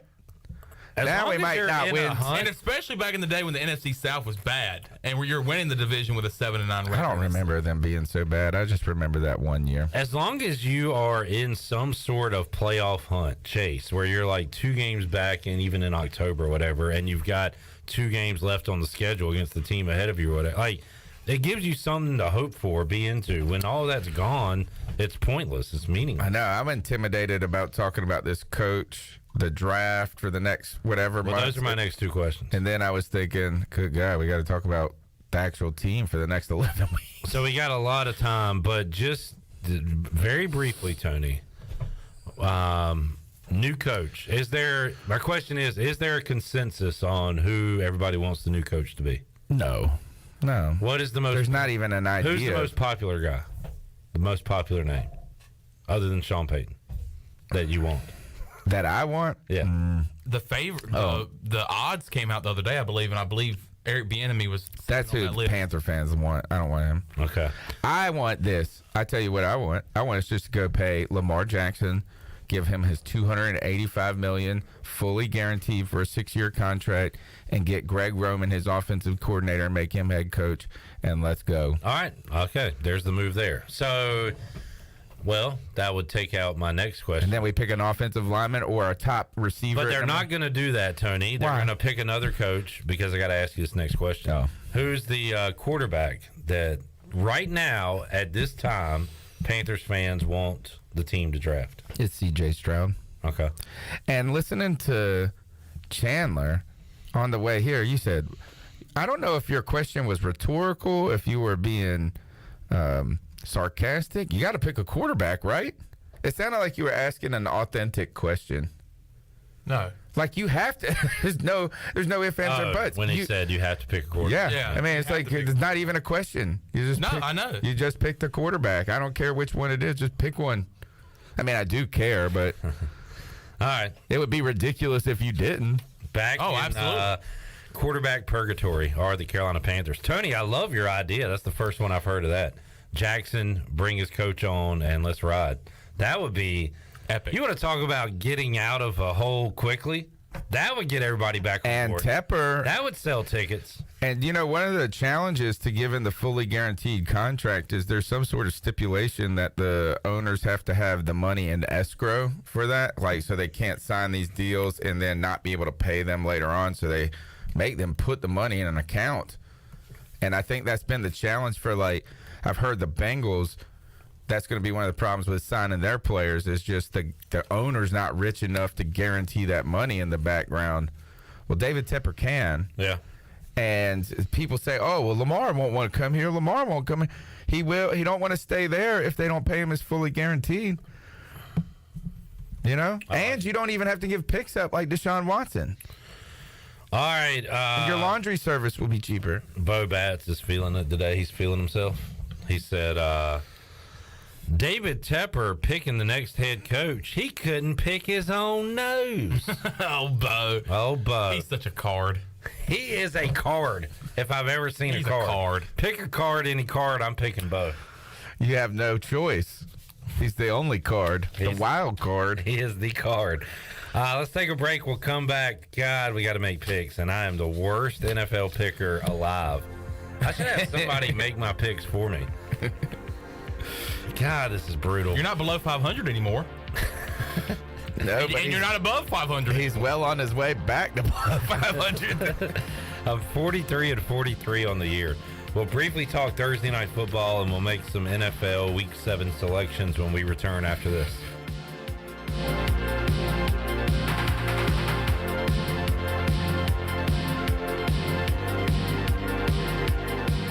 Hey Pirate Nation, Lindsay Gray here with Carolina Caliber. In 1960, my granddaddy started his firearm business right here in Eastern NC. Still family owned and operated, we have the area's largest selection for outdoor shooting sports and accessories and are one of the nation's top firearm dealers. At Carolina Caliber, we have everything you need from hunting, home defense, and personal protection, including a wide variety for ladies and youth. We buy, sell, and trade. It's a time-honored tradition. Visit us at Carolina Caliber on Fire Tower Road in Winterville.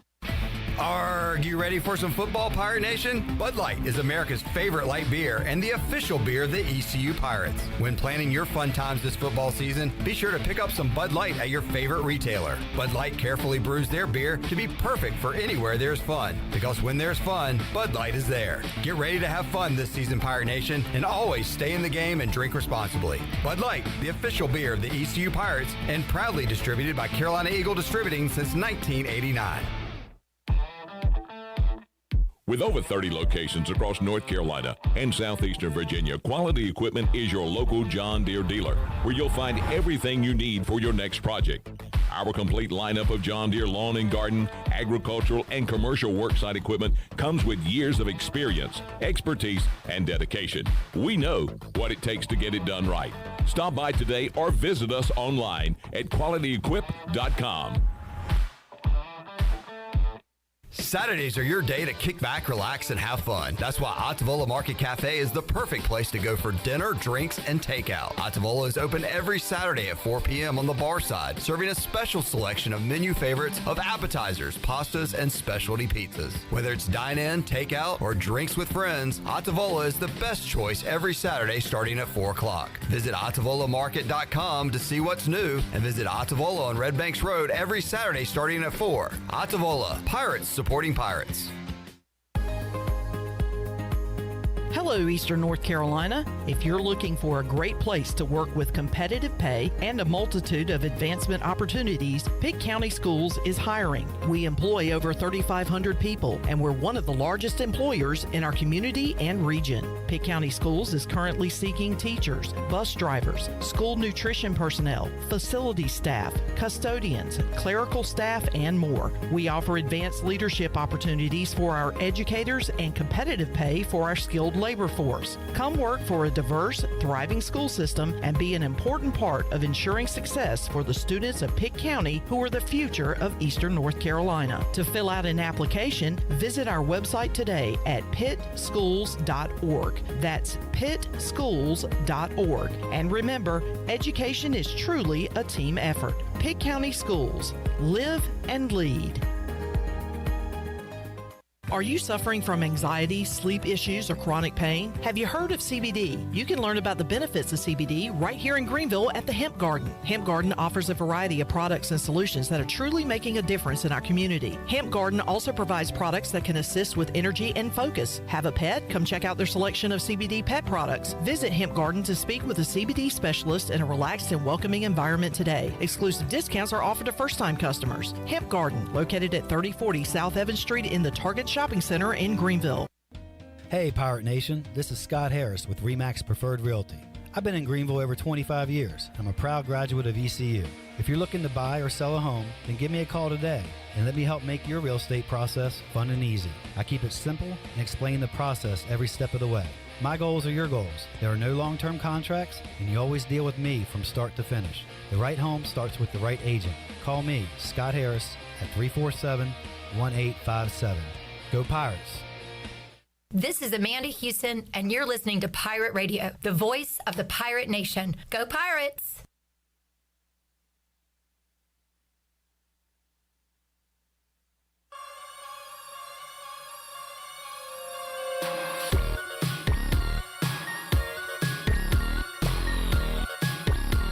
You're listening to Hour 2 of Pirate Radio Live. This hour is brought to you by Country Mart. Country Mart is open every day and has 2 locations, in Bethel on Highway 11 and in Stokes on Highway 903. Country Mart, fueling you up with great food and your engines with great gasoline. Now, back to the show. Welcome back. The Sidebar in Uptown Greenville is open and ready to serve you. The Tex-Mex Fusion Restaurant offers dinner and Sunday brunch from 10:30 to 2:30.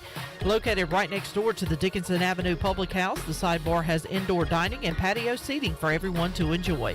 For the latest on reservations, menu items, and more, follow the Sidebar on Facebook or on Instagram at sidebar.greenville. Now let's head back in to PRL. Here's Clip Brock. Back with you, Pirate Radio Live on a Friday. Hey, Shirley, what are you going to be doing this time next week? I will be doing the Bud Light pregame tailgate for BYU. That's right. Next Friday, 4 o'clock, Bud Light pregame tailgate kicks off. Tony, what do you say? You want to do some NFL picks next Thursday on the show? Sure. Would that work for you? Thursdays? And yeah. we'll give you a Friday off. Oh, love it. All right, sounds good. Because we will be knee-deep in our pregame coverage for the Cougars and Pirates next Friday, 4 o'clock to 8 o'clock, getting you ready for the 8 o'clock kickoff. Chandler, my mother texted me a couple weeks ago and said, is Zay the only ECU player playing in the NFL right now? And I said, yes, he is. But that could change soon. Pro Pirate alert. Pro Pirate alert. Pro Pirate alert. I can't believe I'm saying this because I remember him as a 9-year-old, 10-year-old, watching him in Dowdy Ficklen Stadium absolutely dominate opposing offenses in the middle of that defensive line, that stout defensive line. Former ECU football great Linville Joseph made a visit to the Jets today. So it looks like he is on a visit. Maybe he might be working out and just maybe be back in the NFL for a Jets team that is 4-2. So be on the lookout for maybe Linville Joseph making his way back into the league. Tony, you have New York ties. You were a Giants fan kind of at some point in your life. This is the best New York football we have seen in ages. Even the years the Giants won the Super Bowls, they were wild cards, kind of snuck in. They weren't great teams. The Jets had one NFC East, I believe, championship. AFC East with Sanchez. I know they went to the championship game. I don't know if that was with that was Sanchez with Rex Ryan. Rex Ryan. Yeah. But these teams have been pretty awful. So to see what they're doing this year is remarkable. Yeah, and the Jets are doing it in a kind of an unconventional way, I would say. Is like nobody's been good on their team. They've got the rookie Breece Hall. They had a sweet play last week. Did y'all see that little inside, looked like a high school play, Chandler? Where, did you, or you just nodded your head? Yeah. The way you're nodding your head tells me you didn't see what I'm talking about. I didn't. Let me pull up the play. It was awesome. But they had like a blocked punt, I believe. They had some special team scores, so they are getting it done. The Elijah, what's my guy? Oh. Elijah Moore? Which one? Yeah, I always get him confused with the one that's the running back. He left practice early yesterday. He wants to trade. They're not going to trade him. All right, look at this high school play they ran. He's the Denzel Mims of last year. Look at this little inside. Oh, let me show it back. Can you see it, Tony? So they got little fake toss, inside handoff to Breece. That's like a high school play, didn't it? And it worked for a touchdown. Beating the Packers. Yeah. On the road. Yeah. Wearing the cheese heads in their house. How disrespectful. Sauce Gardner. What a move. With the cheese head in the stands. I had to show my buddy Kenny at Tiebreakers on Sunday. I was like, did you see this? So, and then I believe there was somebody whoever it was for the Packers. Alan Lazard. Alan Lazard knocked it off his helmet. Kenny is so jaded as a Jets fan. I gave them a compliment, kind of like, y'all don't suck finally or something. I mean, and he's like, he thought I was trying to be sarcastic and got angry. I was like, no, I'm actually saying, no, y'all are good. You got to be careful when you talk to football fans that are downtrodden about their teams. I understand. I can relate to that. We have no trust. We have trust issues. Real quick, last night, Cardinals 42, Saints 34. Cool stat from this one. Cardinals had the longest streak in the NFL without scoring 40 points. I didn't realize that. Dating back to 2017. So much for being an offensive team. I know. That's what I thought. I was like, wow, I figured Murray and them had done it before, but no, have not done it in that era. I have a question for you, Tony. Do it. By the way, awesome podcast that you do, C3 Panther Podcast. I want to ask you this question. Do you agree with your co-host, Cody Lashney, if you can go back in time, are you drafting Isaiah Simmons over Derek Brown? No. I tell you what, he needs to play tight end or something. That pick six, he's fast, isn't he? Weapon he turned into on that play. He's fast. Like a Julius Wood. Wrong side of the football. Yeah. That was the best play he's had his whole career, though. 2 pick sixes right before halftime for the Cardinals to totally flip that game around last night. DeAndre Hopkins, big return for him, 10 catches, 103 yards. And the Cardinals needed it, and they got it, a must-win. Snapped a home losing streak, too. I think first time in a year they've won at home. So they beat the Saints last night. All right, Chandler, you'll be up first on picks as you are 57-29. Tony and CJ are 49-37. I am 43-43. I actually beat CJ. CJ, you had an awful week last week. Need to pick it up this week. Bucks at Panthers. This is our survivor pick, our last man standing pool pick this week. We're going with the Bucks. Chandler, who are you going I'm with? also going with the Bucks. Tony. You know it. CJ. Bucks all around. Who gives a buck? I like them coming off a loss, and I don't know. What is the scene going to look like in Bank of America Sunday, Tony? Because, Chandler, you were saying, there's a lot of Niners fans there or whatever. It was 80-90%. Well, the Niners have fans. Did the Bucks have fans? I can't believe the Bucks travel well. I think it's going to be pretty empty instead of, Bucks. I think people are just going to go to church. Yeah, take me to church. All right, we like the Bucks. I think the P.J. Walker prize pick number is 149 yards passing. All right. Yeah, what do you even do? Colts at Titans. I am convinced these teams play every week against each other. And I don't know who's who. I'm going to go the Titans. So they've already played once this year. I looked up the passing stats. We had a Bucks guest on this past week. So boring to talk to Bucks fans. Oh, they're the worst. They just too much information. I looked up the passing stats. Tom Brady is 5th in passing yards this year. He's still awesome. I did not know. He's got 68% completion rate. So out of curiosity, curiously, I looked for the Panthers quarterbacks to see if they were even in the top 32. Baker Mayfield's 27 with 985 yards passing. He's been awful. Ryan Tannehill is only 150 yards more than him. It's bad. So the Titans beat the Colts 24-17 a few weeks ago, and for that reason, I'm taking the Colts in this game to split. That's smart. I'm going to take the Titans, but and the Colts, can you put your finger on them? They're bad, then they're not bad. No. They can't have any offense, and then Matt Ryan has 41. Was it last week he put up a bunch of over 300 yards? Yeah. Yeah. I just don't even understand them. What is Jonathan Taylor doing? He's supposed to play. All right, I'm taking the Colts. Chandler.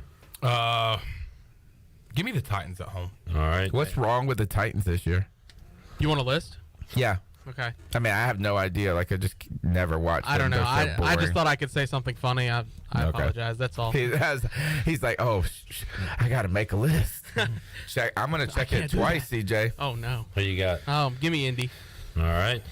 Gosh, I feel like you guys are talking me into it now. Tough one here. G-Men at Jags. We start with CJ. All right. I'm going Giants. I think winning against the Ravens was a pretty good statement for them. And I like the Giants. Chandler. I'm going to go Giants on a letdown. What does that mean? You're taking the Jags? Mm-hmm. Okay. Because that's what I'm doing. I've been around Chandler long enough that I know what he's saying. Okay. I mean, I got the letdown part, but I didn't think you were going to. I'm taking the Giants on a letdown. I'm going to take the Jags, too. I just don't feel like I don't know why I'm doing that. I don't either, and I am as well, taking the Jaguars at home. I'm not a Giants believer. Oh, crap. Clip is picking the Jags. We're screwed. Kiss of death.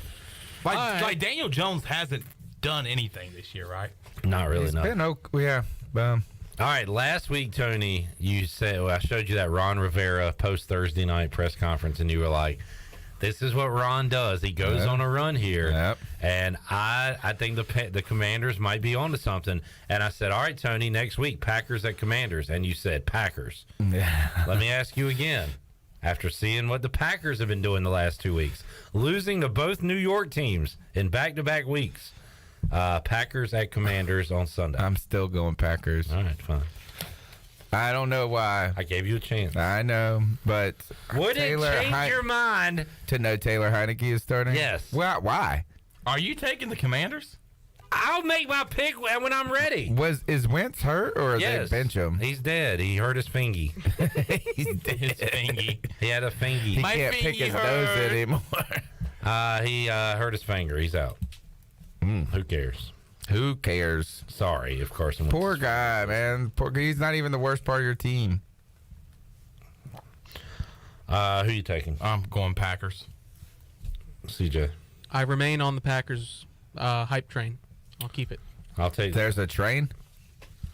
It's kind of derailing. It's got about as many people as the Sugboats got on it.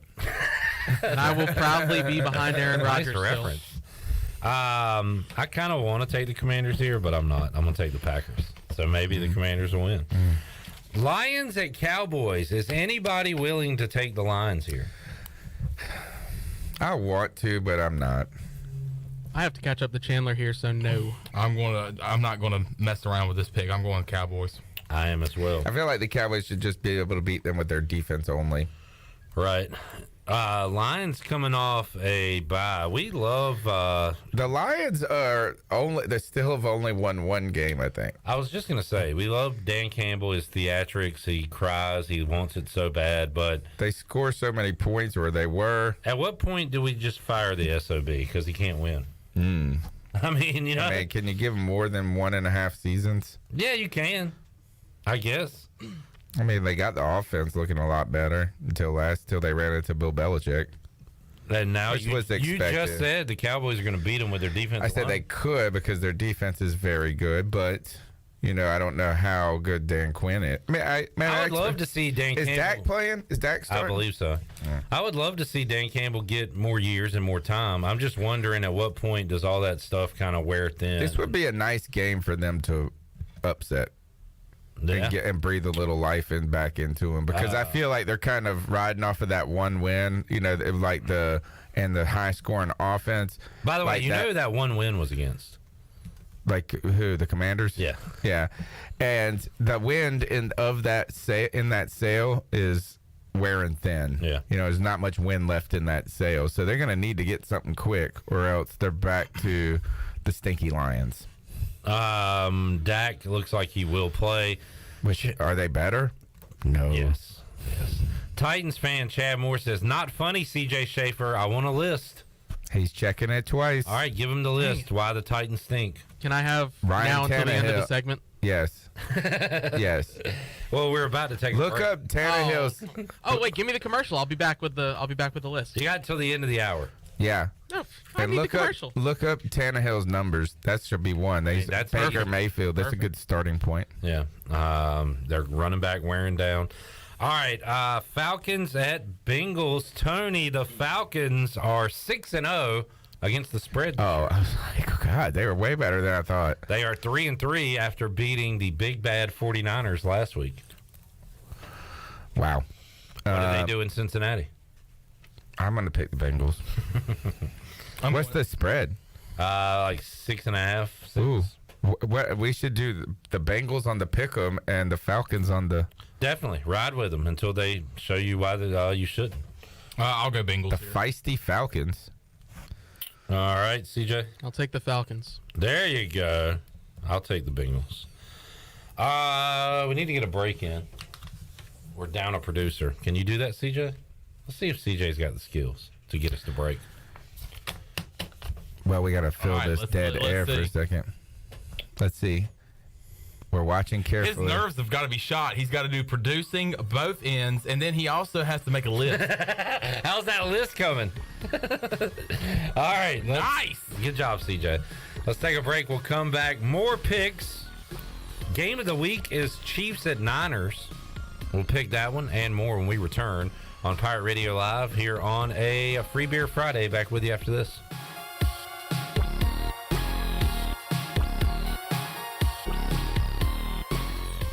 Here today with Jeff Stein from Brown & Wood. Hey, Jeff, how's inventory going? Inventory levels are increasing. For the first time in over 45 days, we have Mazdas in stock, Buick in stock, Cadillac in stock, and GMC in stock. I highly encourage the customer to go to gmc.com, build and price their vehicle, share that with Brown & Wood, and let us place your order. We need some price protection for these customers, and you got to place an order to have that. Brown & Wood, your #1 dealership in Greenville, and the home of the lifetime powertrain warranty.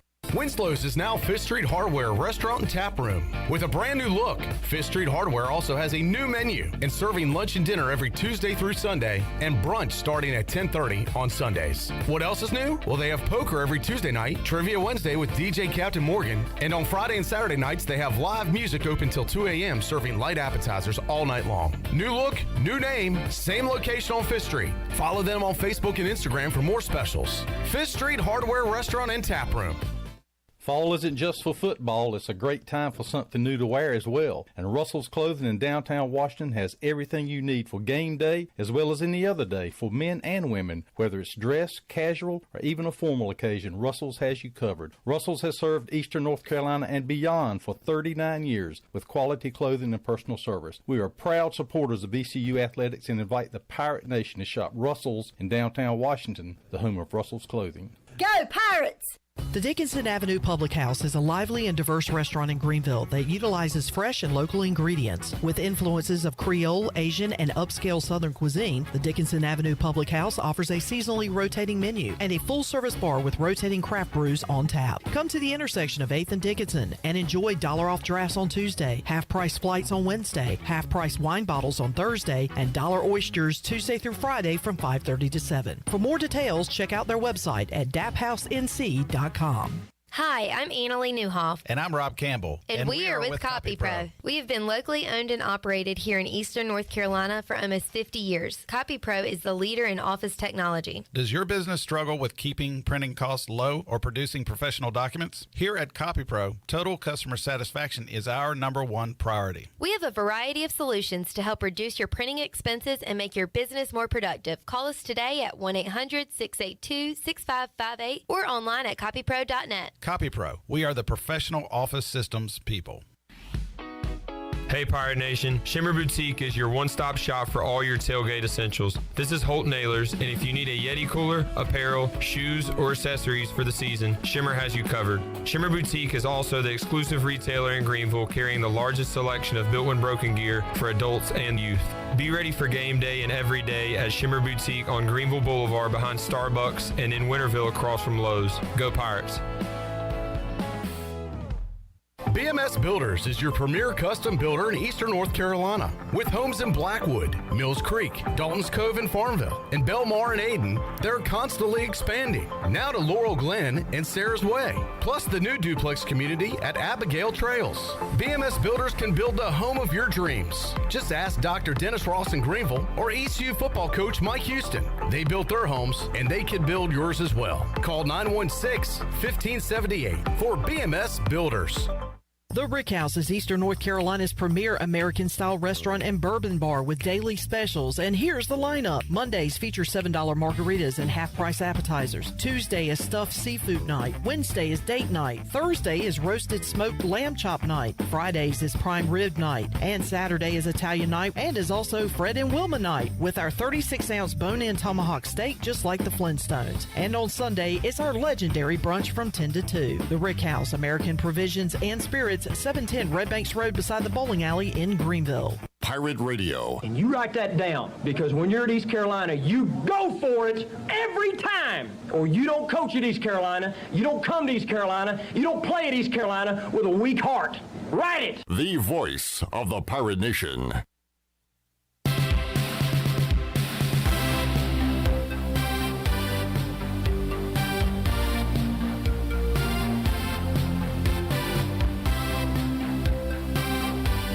You're listening to Hour 2 of Pirate Radio Live. This hour is brought to you by Country Mart. Country Mart is open every day and has 2 locations, in Bethel on Highway 11 and in Stokes on Highway 903. Country Mart, fueling you up with great food and your engines with great gasoline. Now, back to the show. Welcome back. ECU football alum Dakota Marshall is the owner of First and Goal Hauling, and he has a complete fleet of dump trucks, and he hauls everything: dirt, asphalt, stone, anything you need, he's got it. With First and Goal Hauling, it is a touchdown every time. Follow First and Goal Hauling on Facebook today. Now let's head back into Pirate Radio Live. Here is your host, Clip Rock. All right, talking some NFL on a Friday. We'll be talking a lot of Pirate football on a Saturday, 3:30 Bud Light pregame tailgate. Taking you up to kickoff, riding with some Parker's Barbecue on Saturday. Can't get enough. So good. Do you know And we are stocked up on hot sauce because we ran out last week. What's your go-to hot sauce? We got TP. Yeah. TP. Always. Got to. Toilet paper. Made in the Carolinas. Oh, yes. New York City. Lawsuit. Yeah, I thought of that commercial too. That was Pace Picante sauce. Yeah. Right? Yeah. New York City. New York City. That lawsuit can't be real. I mean, like, what is it? Pain and suffering? That would be like, what if you married, like, if you were married a girl and her name was Dakota, and you're like you found out she was from South Carolina, and you're like, oh, yeah, annulment. You can sue somebody for anything. Amicable differences. All right. Or what is it that they usually say? Irreconcilable differences. That's it. Yes. That's it. That's what I was trying to think of. Tony said he wants Lamar Jackson, or that was an idea. Get Lamar, get the offensive coordinator, put them in Carolina. Lamar and the Ravens. No, the Broncos the most disappointing team. Are they the second most disappointing team in the NFL this year? No. Who is? The Packers are number 1. The Broncos are number 1. Yeah, actually, you're right. Okay. So Packers number 2. Ravens are 3-3 in the North. They weren't even good last year, though. All right. I thought they would be good. Me too. Shame on me. They are good. 3-3 is not bad. They've had some tough. Tony, 3-3 is not good. It's not bad. When you blow the leads they have blown, that's the hard part. Is the one against the Dolphins was, I think, the one that kind of sent them into a little spiral. And they won against who? Who else did they blow a lead to? The Giants. No, that was the most recent one. Yeah, and they also blew a lead to the Bills, where they were up big. Yeah. Now losing to the Bills, no shame in that, but their 3 losses. They have led in the second half and led by double digits. 3 tough teams, though. All right. Fair enough. Can they beat the Browns this week? Yes. The Browns are not good. Well, they're 3-3. They're not bad. No, they're 2-4. No, they are bad. So I was right. Don't make me. I'll take the Ravens. I almost thought I called them a different name by accident. CJ. Sorry, what game are we on? I'm making my list. Browns, Ravens. Oh, thank you. Ravens. Chandler. Ravens. I saw a great tweet is that finally somebody said, are we ready to admit that this roster isn't as talented as we said it was? And I was loving that when they were talking about the Browns, because every single person, I told you guys, all they told me was, oh, this roster's so great. It's so great. I was like, they were high draft picks. That was it. It's a good roster in 2018, maybe. Yeah, I mean, I don't know where all this talent supposedly is. Well, they got Brissett at quarterback. How much better would they be with Deshaun Watson? They would be better with Josh Dobbs than Brissett. That's a take, if I've ever heard one. I think it's true. Hey, it doesn't take a rocket scientist to figure that out. Hey, and you got a rocket scientist on the roster. Put him in. He can figure it out. I know. He's sitting right there. Jets at Broncos. This is the easiest pick of the week for me. I'm never picking the Broncos. Give me the Jets. I'm picking the Broncos. Good. Have fun with that because they are a laughing stock. Gosh. They are terrible. They're awful. I am so. They got up 10-0 and they thought they figured it out and decided to do nothing the remainder of the entire game. Do you want to hear the craziest? Do we have time for the story? I know you're mad. I was mad too because I had the Chargers and I needed. Yeah, go ahead. Chandler, Prize Picks. It's been my thing. It's fun. Been having Sign a good up. time. Enter the code C3. Yeah, you get a 100% first time deposit bonus. It's fun. So I had a 3-pick prize pick where I said I felt like I nailed it because I went Christian McCaffrey on Sunday with the 59 rushing yards, and he came out and got him like in the first half. Mm-hmm. And I was like, oh, nobody thought that was going to happen. I knew it was going to happen. Come up, I had the Broncos. I had Russell Wilson 244 yards passing and rushing, and I had 263 yards for Justin Herbert. I turn on the radio. I'm driving to go watch Monday Night Football. They're up 10-0. Thank you for listening to Pirate Radio. Yeah, I was listening on Pirate. Good plug. And 120 yards passing in the first quarter for Russell Wilson. The Chargers are down 10 points. I'm like, oh, man, this is the perfect scenario to get this. I got it. It turns out that I didn't get it. Justin Herbert had 57 passes and still didn't get 263 yards. Good God. He had the most passes in NFL history with the least yards. Like, nobody's ever thrown that many and gotten that few yards. He was checking down constantly. Every time he went downfield, there was a pass interference called. It seemed like. And then Russell Wilson, who was on a tear in the first half, threw 0 yards passing in the second half or something, like 5. Terrible. They're awful, man. Why am I picking the Broncos? That's on you. I was listening to Pirate Radio. You and God. I was listening to Pirate Radio earlier today. That's right. And I want to say it was Bill Ryder than you. They do buy or sell. The question that was brought up was, is Nathaniel Hackett not a bad coach? It's just Russell Wilson. That is a stupid sports radio topic. Don't shoot the messenger. I don't think they can hack it. What do we think about that? Stupid sports radio joke. How do we feel about that one? All right. It's a hack joke. It's a Hackett joke. All right, Chandler. No, so what's your answer to that? Oh, I didn't have an answer. I just heard. What's your list? Don't got one. I think Hackett's a genius, and everybody else is wrong and stupid. Give me a break. That guy sucks. He's got a list. How did Russell Wilson forget to play football, though? It's I can't explain it. It's awful. Who are you taking in this game? Give me the Jets. Jets going to 5-2. Wow. CJ. Yeah, it's happening. We can already say 5-2. It's happening. Jets. Write it down, baby. 5-2 Jets. Pen. I would like for you too, CJ, to take a picture of that and respond. What's the Broncos' record, though? Okay. They've won 3, haven't they? Are they the best? The worst best team? No, Tony, you're giving them too much credit. They are 2-4. 2. And their 2 wins came against the Texans and the Raiders. And they beat the 49ers. Oh, the 49ers. 11. Is that a score? They beat the 49ers 11-10. Is that? Oh my God! And they beat the Texans 16-9. And that was on. It had to be prime time because they played 4. Some of the best Panther teams in history won like that. They've hit 20 points once this year. They are just complete garbage. Garbage juice. Texans at Raiders. I will take the Raiders. Man, the Raiders are the best worst team. Raiders are good, despite the record. 1-5. 1-6. Which one? Did they win last week? They were off last week. Oh, so they're 1-5. Too bad the wide receivers pushing Kimmerman down. I think they're 1-4. Ooh, even better. Even worse. I don't know. All right. How we're through. Oh, what happened with Adams? He got charged. But we hadn't heard anything. It looked more like a block to me. Hey, there you go. Feet were moving. You're taking the Raiders, Tony. I will take the Raiders as well. CJ. Same way. All right, Seahawks at Chargers. I want the Chargers. Man, the Seahawks are fool's gold, dude. Yeah. Seahawks defense it's not that good.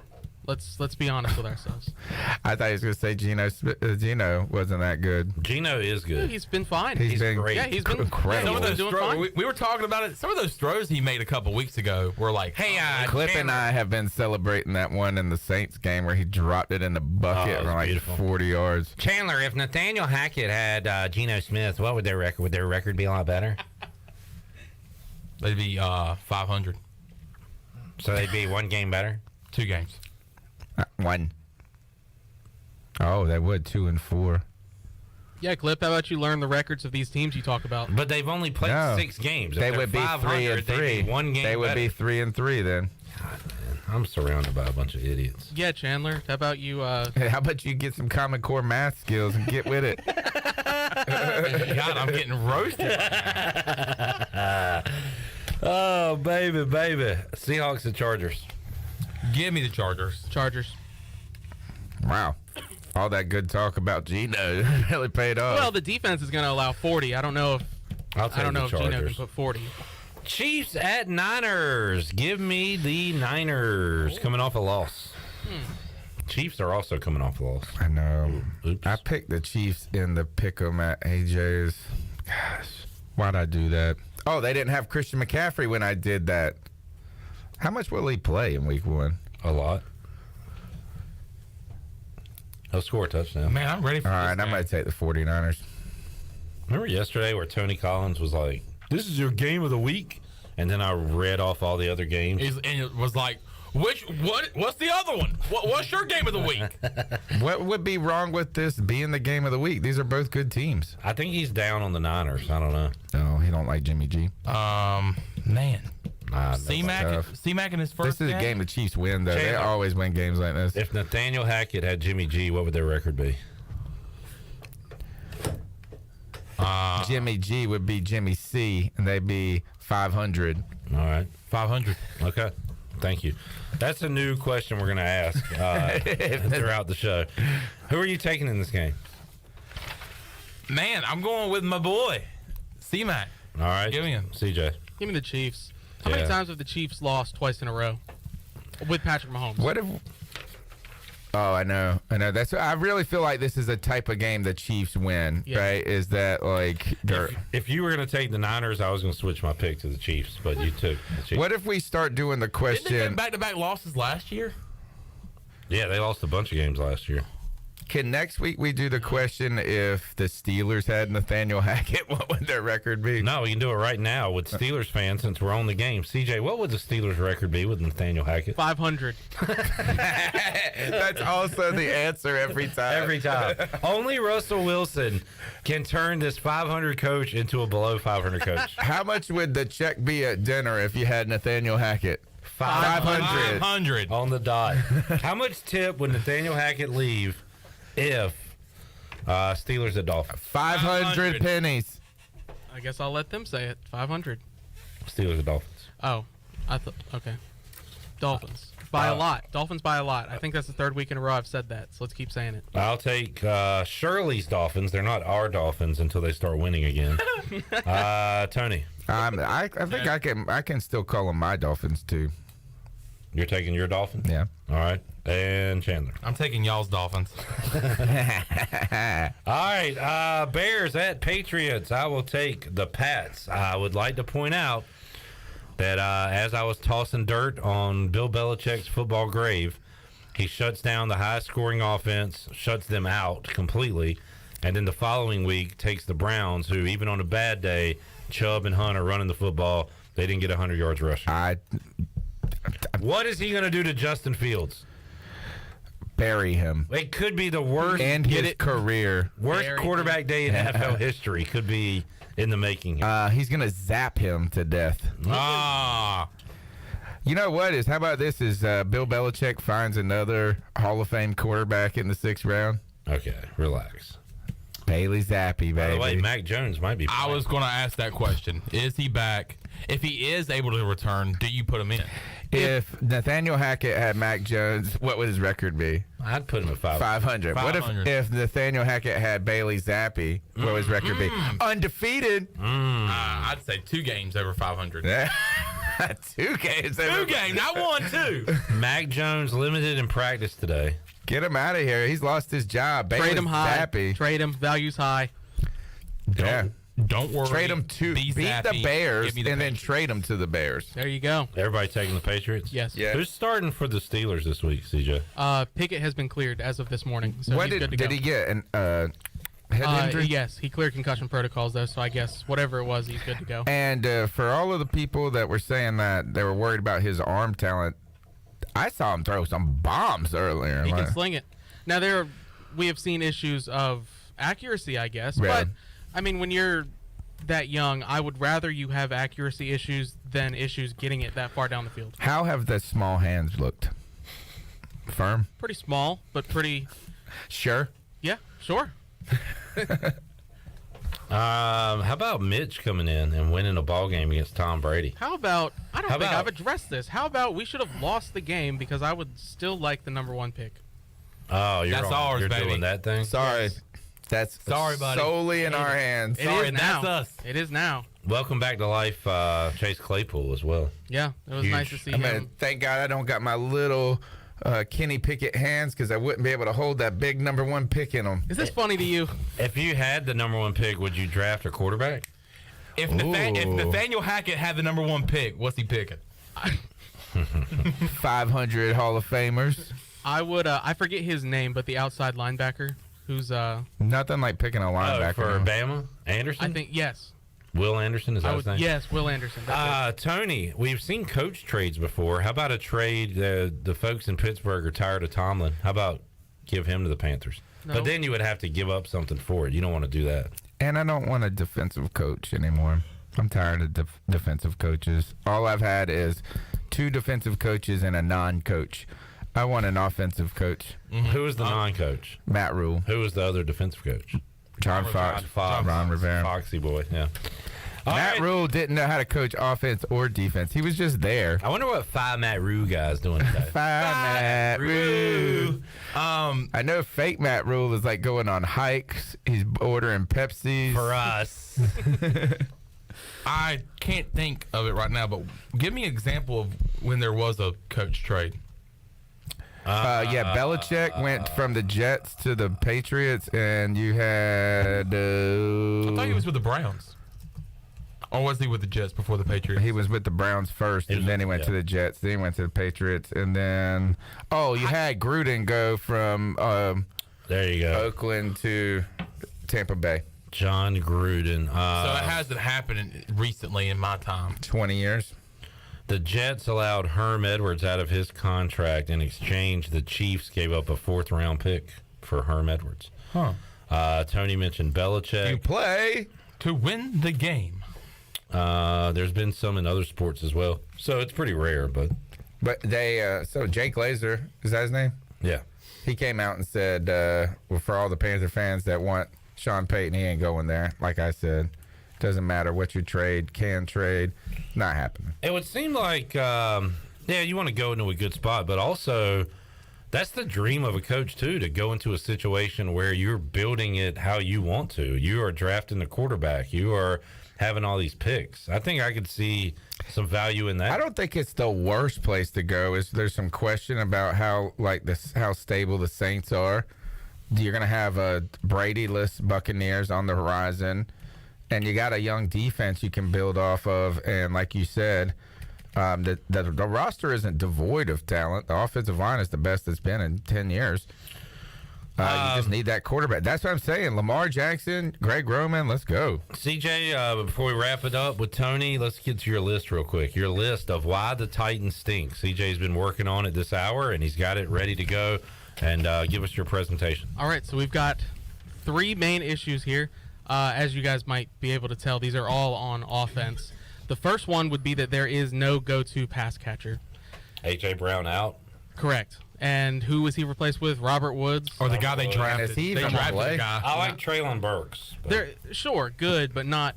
a go-to pass catcher. If you look at the best teams around the league, they all have a guy that you can go to in crunch time. Where's Delaney Walker? He just retired, by the way, this week. There you You're go. asking the best questions.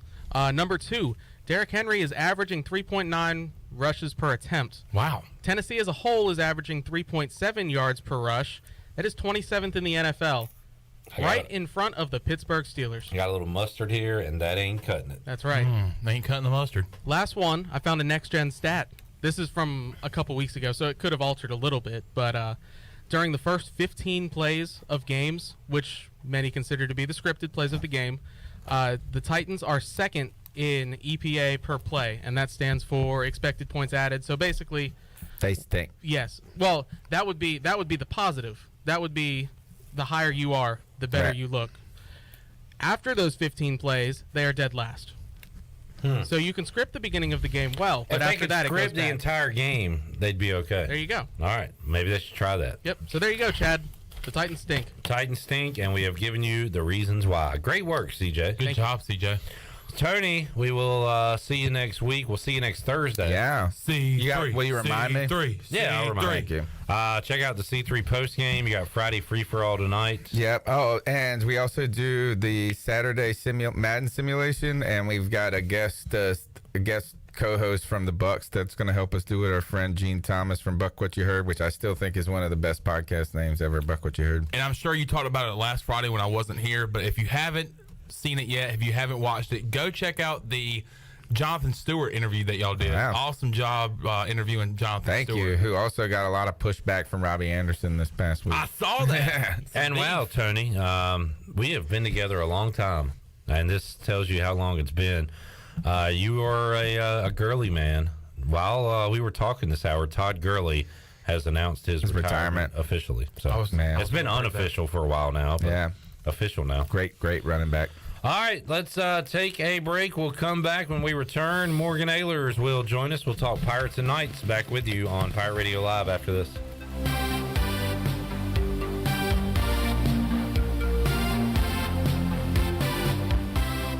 So, how does short points work? Well, at Jersey Mike's, 6 regular number 13s plus 3 giant number 7s equals a free regular number 13. So, Pepsi and Lay's now earn more points towards free subs. That adds up. Exactly. Download the Jersey Mike's app and earn rewards towards free subs with every sub, Pepsi, and Lay's you purchase. So, how does short points work? Well, at Jersey Mike's, 6 regular number 13s plus 3 giant number 7s equals a free regular number 13. So, Pepsi and Lay's now earn more points towards free subs. That adds up. Exactly. Download the Jersey Mike's app and earn rewards towards free subs with every sub, Pepsi, and Lay's you purchase.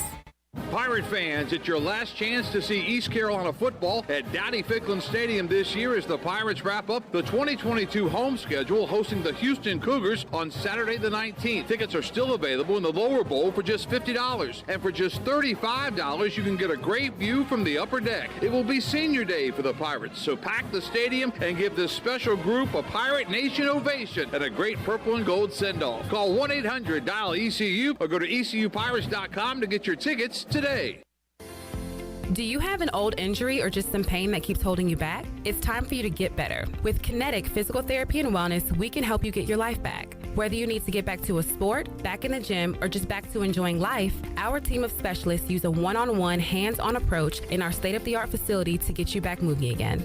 Don't settle for where you are. Don't stay in pain. Visit kptonline.com today to see how Kinetic Physical Therapy and Wellness can help you live well, move more, and hurt less. Better ingredients, better pizza, better brace yourself because this right here is a Papa John's Papa Bowl. No crust, just piping hot toppings and melty cheese in an oven-baked bowl. Better ingredients, better pizza, now in a bowl, Papa John's. Hey, Pirate fans, brace yourself for the brand new Papa Bowls for only $7.99. The new Papa Bowls are an MVP move for game day or any day. Place your order online at papajohns.com and sign up for Papa Rewards. Papa John's, better ingredients, better pizza. Go Pirates! I'm Michael Vaughn with East Coast Grading and Utilities. Many of you know my dad, David Vaughn, and his work in putting in subdivisions all over Pirate Nation. But East Coast Grading and Utilities is not just for those type of big jobs. We're here for the homeowners. Whether it's concrete, driveways, hauling rock, or sand, whatever you need, East Coast Grading and Utilities can get the job done. Call us at 252-531-7494 or check us out on Facebook at East Coast Grading and Utilities. Chico's Mexican Restaurant is where the fiesta never ends. Grab your amigos and head to Chico's every Wednesday for shrimp tacos for $11.99. Plus Wednesdays means all Mexican imports for just $2.99. Thursdays, enjoy your favorite beef, chicken, or vegetable fajitas for only $11.99. For Mexican food and fun, it's got to be Chico's Mexican Restaurant in downtown Greenville and online at chicosrestaurant.com. Chico's, where the fiesta never ends. Hey Pirate Nation, this is Brian Buck with Buck Insurance Agency. This season, when you attend your favorite sporting event, take the game day pledge. If your team is playing, win or lose, support your team to the end of the game. When you leave early, you risk missing your favorite athlete making the play of their career. When our family buys a ticket, we always plan to stay to the very end. Take the game day pledge this season with Buck Insurance Agency. Play to the end, stay to the end. The Angus Grill is your premier spot for the best burgers, cheesesteaks, and brisket sandwiches around. Join us for our unmatched variety of burger combinations, from the mushroom bacon Swiss burger to the jalapeno popper burger to the original Angus classic. Pair that burger with our amazing onion rings, tots, fries, or sweet potato fries. Angus Grill, with 4 amazing locations in eastern North Carolina, including Winterville near Pitt Community College, on Jarvis Street in uptown Greenville, and on Statensburg Road near the hospital. It's the best burger around, guaranteed. This is Pirate Radio, WGHB Farmville, 1250 and 92.7 FM Greenville, WDLX Washington, 930 and 104.1 FM Washington.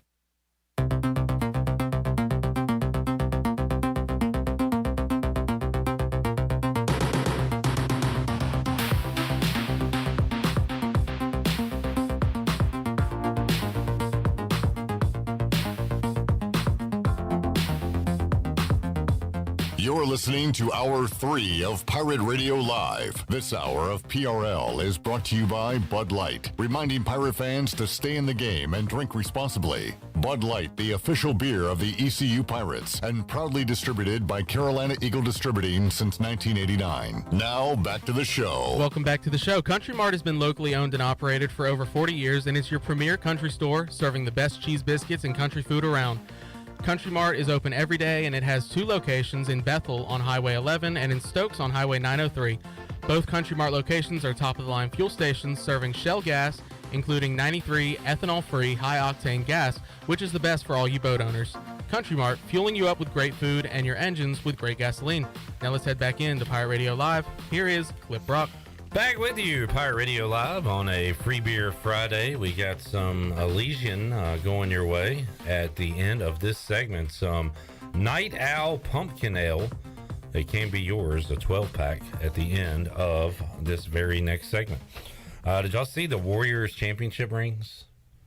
They are really becoming fascinating with these rings. Not. Yeah. You kind of like, not pop the top, but twist it, and you look inside, and there's 4 O'Brien trophies. Oh, wow. That they've won, like little mini ones. There's actually, it goes a little step further than that. If you have been a part of all 4, you have all 4. If you were only on last year's team, there's 1. Yeah, that is so it's pretty cool. Very cool. Yeah. The only thing I know about the NBA so far this year, and it's a very young year, very young season, is that the Hornets are 1-0. 1-0. And the Lakers suck. Bad. They shot last night. It was horrible. Let me make sure I got my numbers right. I don't want to. Morgan Ahlers, hang on. Because, Morgan, you're going to find this interesting as well. A professional basketball team last night shot 9 of 45 from 3. Good gracious alive. They attempted 45 three-pointers and made 9 of them. Will not get it done. Russell Westbrook was 0 for 11 himself from the field. It was brutal. They lose to the Clippers last night. All right, Morgan Ahlers will be doing some PA for some ECU basketball coming up soon. He'll be on the football call on Saturday. He joins us here on the Pit Electric Live line. Morgan, how you doing today, man? I'm doing great, Clip. It's a beautiful night for football, beautiful weekend for football, and you're talking about the Lakers sucking, so it's a great day. Morgan, you were a basketball player to what point in your career? Did it get to college? Played at Mount Olive when it was a junior college. Yeah. It was had a chance to get a scholarship here, but I had to pass a physical on my knee, and it didn't pass. So I met pizza, and I got fat and happy. Hey, I got a good relationship with pizza. I'm assuming you did a lot of your damage on the inside, but If I gave you 45 3-point attempts, how many could you make today, Morgan? Today? Yeah, how many could you hit? I would say 5 to 10, probably. 10. All right, I'll give you 10. That's more than the Lakers hit last night. I'm going to say 5 to 10, so we take 7 or 8. All right, fair enough. I haven't shot a basketball in probably 10 years, but I still got. I probably could hit 10. All right, Pirate Radio video idea. Morgan, Bailey. I'll put myself in there. Game of horse. Morgan, would you play with us? If you gave me a week, yes. All right, give him a week, and he'll be ready to go. Morgan Ahlers joining us, Pit Electric Live Line, East Carolina, UCF. How about 4 overtimes last week, Morgan? What was it like to see the longest game in ECU football history from your vantage point? Well, I will tell you what happened from my vantage point. With about 3 minutes to go in the game, nature started calling. Took a lot of water during the game. Okay. Went at halftime, went pregame, went halftime. Okay. Yeah. End of the game, no big deal. Okay, I can hold this out. Then we go to overtime. Okay. Then you only have 1 minute between overtime periods. So there's no time to go. So this game goes on another 25 minutes or how long it went. I told Justin at the end of the game, normally they'll play, when we win a game, they play, announce the final score, play all I do is win. When the band plays the fight song, and then I do my final read. Well, I told him, I said, dude, I'm reading my stuff. You can tell them to wait on the music. He looked at me. I said, I'm not joking. I got to go. So, yeah, it was fun. It was a great game, and nature waited to be called at the proper time. So life's good. Yeah, it was a great game. Glad we won. We deserved to win that game, though. I'm going to say, as many tight games as we've been in with NC State and Navy, and we deserved to win that game last week, and I'm so happy for the guys that they pulled it out. And, man, they were the walking wounded coming out of it. Holton Ahlers, we saw him with his arm dangling at one point in that game. Jeremy Lewis helped off. I know Miles Berry's been banged up with a foot injury, and Marlon Gunn has been seeing some action. He got banged up. Keaton Mitchell, 33 touches the other night. So hopefully the rest and recovery has gone well this week. They're going to have another physical one coming up on Saturday night against UCF, Morgan. Yeah, UCF's a really good football team, and I think this is what our 7th or 8th game in a row. This is our 8th game in a row. We'll have another one next week before our bye week. So we'll have 9 games before the bye week for East Carolina, which is really, really late in the college season. And, the training staff does a great job at East Carolina. The facilities they've got over there now can help bodies recover because, it amazes me. People think, oh, well, they just go out there at practice in the afternoon, then they play a game. There's not that, these guys lift and work out in the mornings. They're over there with training and physical therapy every morning, and then they have practice in the afternoons. And even on Mondays on their day off, they're over there, lifting, working out, watching film, and it's a full-time job. And, there's some banged-up bodies, but they'll be ready to go tomorrow night. I think it's going to be one heck of a game, and I'm going on record and saying the Pirates beat UCF. All right, Morgan's on the record. How do you combat a team like UCF that wants to go fast, Morgan? They put up a lot of points. They don't give up a lot. We were talking about this earlier this week. Does East Carolina try to ball control it, which we've seen them do this year, and take the air out of the ball, go on some long drives, or do they kind of get into that fist fight, just throw haymakers with UCF and try to go fast, throw it all over the place, and see if they can keep up? What, in your opinion, is the best mode to go into tomorrow against this team? I think you have the offense that's capable of scoring against UCF's defense. UCF's defense, you look at their record, and they've got a great team this year, but I don't think they've really been really pressured too much from a defensive standpoint where they've had to really step up. And I think East Carolina's got probably I would say the best offense they've played all year. And defensively for the Pirates, it's, you can't let people let the receivers get behind you and give those big plays. Last week against Temple, there was some plays, Clip, you and I could have run and scored on 20 or 30-yard touchdown passes. It was wide open, and Temple's secondary was not very good last week, and UCF sure made him pay for it. Yeah, we've looked at that too, Morgan. We kind of, the schedules are comparable. And the one that really opened my eyes for UCF was what they did against SMU. You know, Georgia Tech's down. Louisville, that could be looked at as almost a bad loss, the way Louisville's played this year. But the way they beat SMU, that was eye-opening. That was really their only challenge this year. You've also got them leaving the state of Florida for the first time this year. The only road game has been at FAU. So if you want to go glass half full, which certainly you are, you like the Pirates to win this game, there's a few things to look at. Oh, yeah, I think so. And it's going to be kind of cool tomorrow night. UCF hasn't had to deal with that. How will they handle that? It's not going to be cold, but it's going to be cool outside. I just think that it's going to be a great environment for the Pirates. I think Pirate Nation's going to show up tomorrow night, and I think the stadium's going to be rocking, and UCF's going to be in it for a dogfight, whether they know it or not, or whether they think it or not. That's beyond our control. But I really believe that East Carolina is going to be ready to play, and I think it's going to be a heck of a game tomorrow night. I still, like I said, I like the Pirates to pull this thing out tomorrow. Morgan, the Panthers rebuild is officially on. Matt Rule has been fired. Christian McCaffrey sent to the 49ers. So stinks for Panthers fans right now. You just hope that with all these draft picks they've received from San Francisco and with the high draft pick they're going to have for losing a lot of games this season, they can bring in the right coach and figure it out. At least there are, you'll have some pieces to build with now after the McCaffrey trade, but I know a lot of Panthers fans upset to see McCaffrey go. Yeah, I have mixed feelings about it. Number one, I've got McCaffrey on my fantasy team, so going to San Francisco is really going to help. Yeah.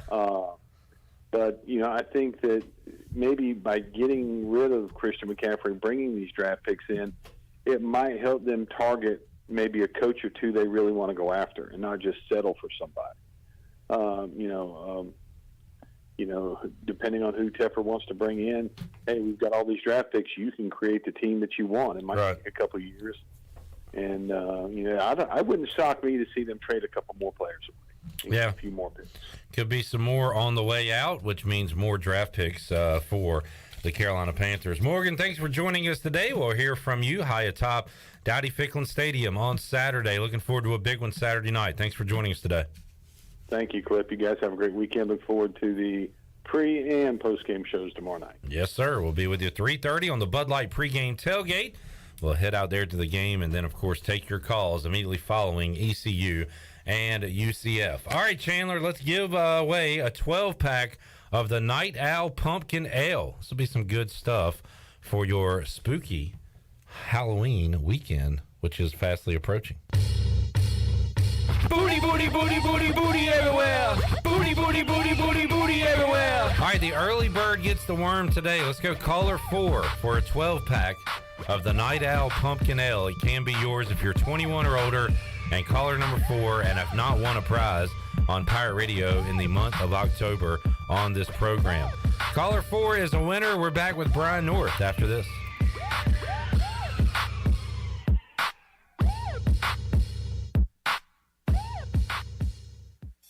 Country Mart has been locally owned and operated for over 40 years and is your premier country store serving the best cheese biscuits and country food around. Country Mart is open every day and has 2 locations in Bethel on Highway 11 and in Stokes on Highway 903. Both Country Mart locations are top-of-the-line fuel stations serving Shell gas, including 93 ethanol-free high-octane gas. Country Mart, fueling you up with great food in your engines with great gasoline. Go Pirates! When it comes to hauling dirt, asphalt, or stone, you can trust the pros at First and Goal Hauling Incorporated. They have a fleet of dump trucks ready to get the job done. And best of all, it's owned and operated by ECU football alum Dakota Marshall. When you have a big job and you need it done right, count on First and Goal Hauling, where it's a touchdown every time. Keep up with Dakota Marshall and First and Goal Hauling by following them on Facebook today. Portable, super quiet, and fuel efficient. Honda EU Series generators are ideal for camping, tailgating, home backup power, and more. All feature Honda's CO Minder carbon monoxide detection system for added peace of mind. Select models include Bluetooth connectivity for wireless control with Honda's My Generator smartphone app. Go with a Honda EU Series generator. It's power you can trust. See Ron Ayers Motorsports, Highway 11, north of the airport in Greenville. The convenience of Pitt Greenville Airport is waiting just outside your front door. Service is back, so you're connected to destinations worldwide through flights from American Airlines. Plan your next trip. Book your flights today at flypgv.com or aa.com. Avoid the long check-in lines and congestion at the big airports and fly local at PGV. Fast, convenient, and close to home, PGV has American Airline flights perfect for your next trip. Book today at aa.com. PGV, where the pirates fly. Welcome to US Cellular, where new and current customers choose any phone they want for free. Free? Even the one with 5G and lots of storage? Free. And the one with the latest everything? Free. At US Cellular, any phone you see is free, whether you're a new or current customer. US Cellular, America's locally grown wireless. Terms apply. See uscellular.com for details. This is Brandon Tate, owner and operator of Atlantic Wireless, an authorized agent for US Cellular since 1997. Visit atlanticwireless.com to find the store near you. We go beyond the call.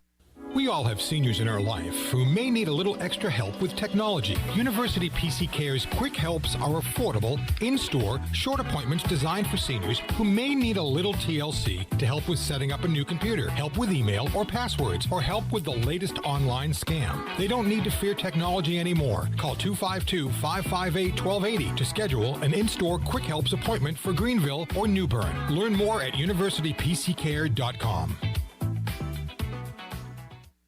Come and explore great shopping in downtown Washington at Naughty Life. Hi, this is Gina from Naughty Life, and new fall merchandise is arriving every day, featuring all the new Yeti products, like the loadout buckets and waterproof dry duffel bags. We have new fall clothes for men, women, and children. At Naughty Life, we have something perfect for any occasion, like new jewelry and a great selection of sunglasses from Costa, Reflect, and RCI. Visit Naughty Life on Main Street in historic downtown Washington, and like us on Instagram and Facebook. This is Stephen Igo. You've heard from me plenty on Pirate Radio Live and perhaps have read some of my work on hoistthecolors.net. Now, get an extension of our in-depth coverage on the Hoist the Colors podcast. From game previews to immediate post-game analysis to emergency podcasts for breaking news, we've got you covered. A cast of guest co-hosts from fans, former coaches, and other writers join me for 2 podcasts weekly to break down all things ECU athletics. Subscribe to Hoist the Colors now on Apple Podcasts, Spotify, or Google Podcasts. Hi, this is Phil Steele of Phil Steele's College Football Preview Magazine, and you're listening to Pirate Radio, the voice of Pirate Nation.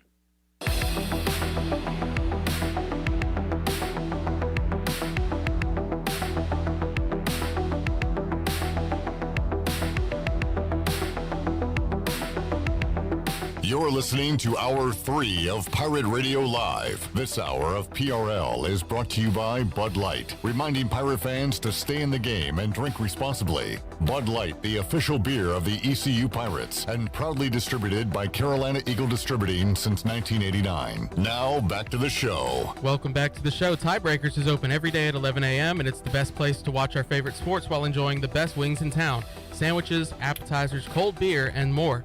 Follow Tiebreakers on Facebook and Instagram for daily updates. Tiebreakers in Greenville at Bell's Fork and in downtown Winterville on Railroad Street. And before we send it back into clip, congratulations to John Carden on winning a 12-pack of Night Owl. Now let's send it back into Clip Rock. Check out the Night Owl Pumpkin Ale. Get ready for Halloween. Proudly distributed by Carolina Eagle Distributing since 1989. Now that Christian McCaffrey is on the 49ers, they have 3 of the 4 players with the most yards after contact per game over the last 5 seasons. The other player on that list also plays in the state of California. Name that player. Eckler? Corrector. CJ Schaefer showing off the skills here on a Friday. Well done. Let's head out to the Pitt Electric Live Line. Joining us, Brian North, WCTI 12, to get you ready for a night of high school football, some college football, some NFL. North, how you doing today, man? Oh, I'm halfway there. Living on prayer. I thought maybe I'd do answers today where you finish the song lyric that I start. All right. I'm down with that. Brian, well, let's start with... It is pumpkin season. It is hayride season. You were on one, I believe, last week when we talked to you on the Bud Light pregame tailgate. So how'd that go for the fam? I have a problem with kids who want to jump off the hayride and go after the things trying to scare them. Oh, wow. These are the children that I'm raising right now. So, yeah. A little too brave. You want them to be brave, but there's such thing as too brave also. Right. A healthy fear has not set in yet of looks like they're carrying sharp objects. So we haven't quite got there yet. Well, Brian, spooky season for some of these football teams. I don't know what I mean by that. It's just a segue. So I thought it sounded pretty good.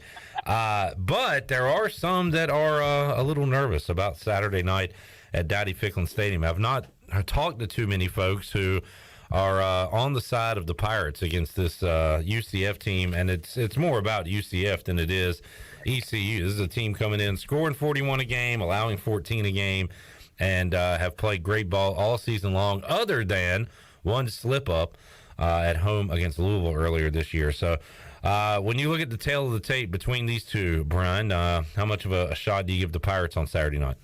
Well, I certainly give them a shot because they're home. I think playing at home helps, and the recent history between the two schools isn't great, and I think that plays into it. But I think ECU has enough internal confidence playing at home on a Saturday night that I feel like they think they can win the game. So as long as they don't get blitzed in the first quarter, you keep this thing close, and I certainly think they have the opportunity. And when you start looking at the overall big picture of the schedule of they need 2 more wins to be bowl eligible, correct?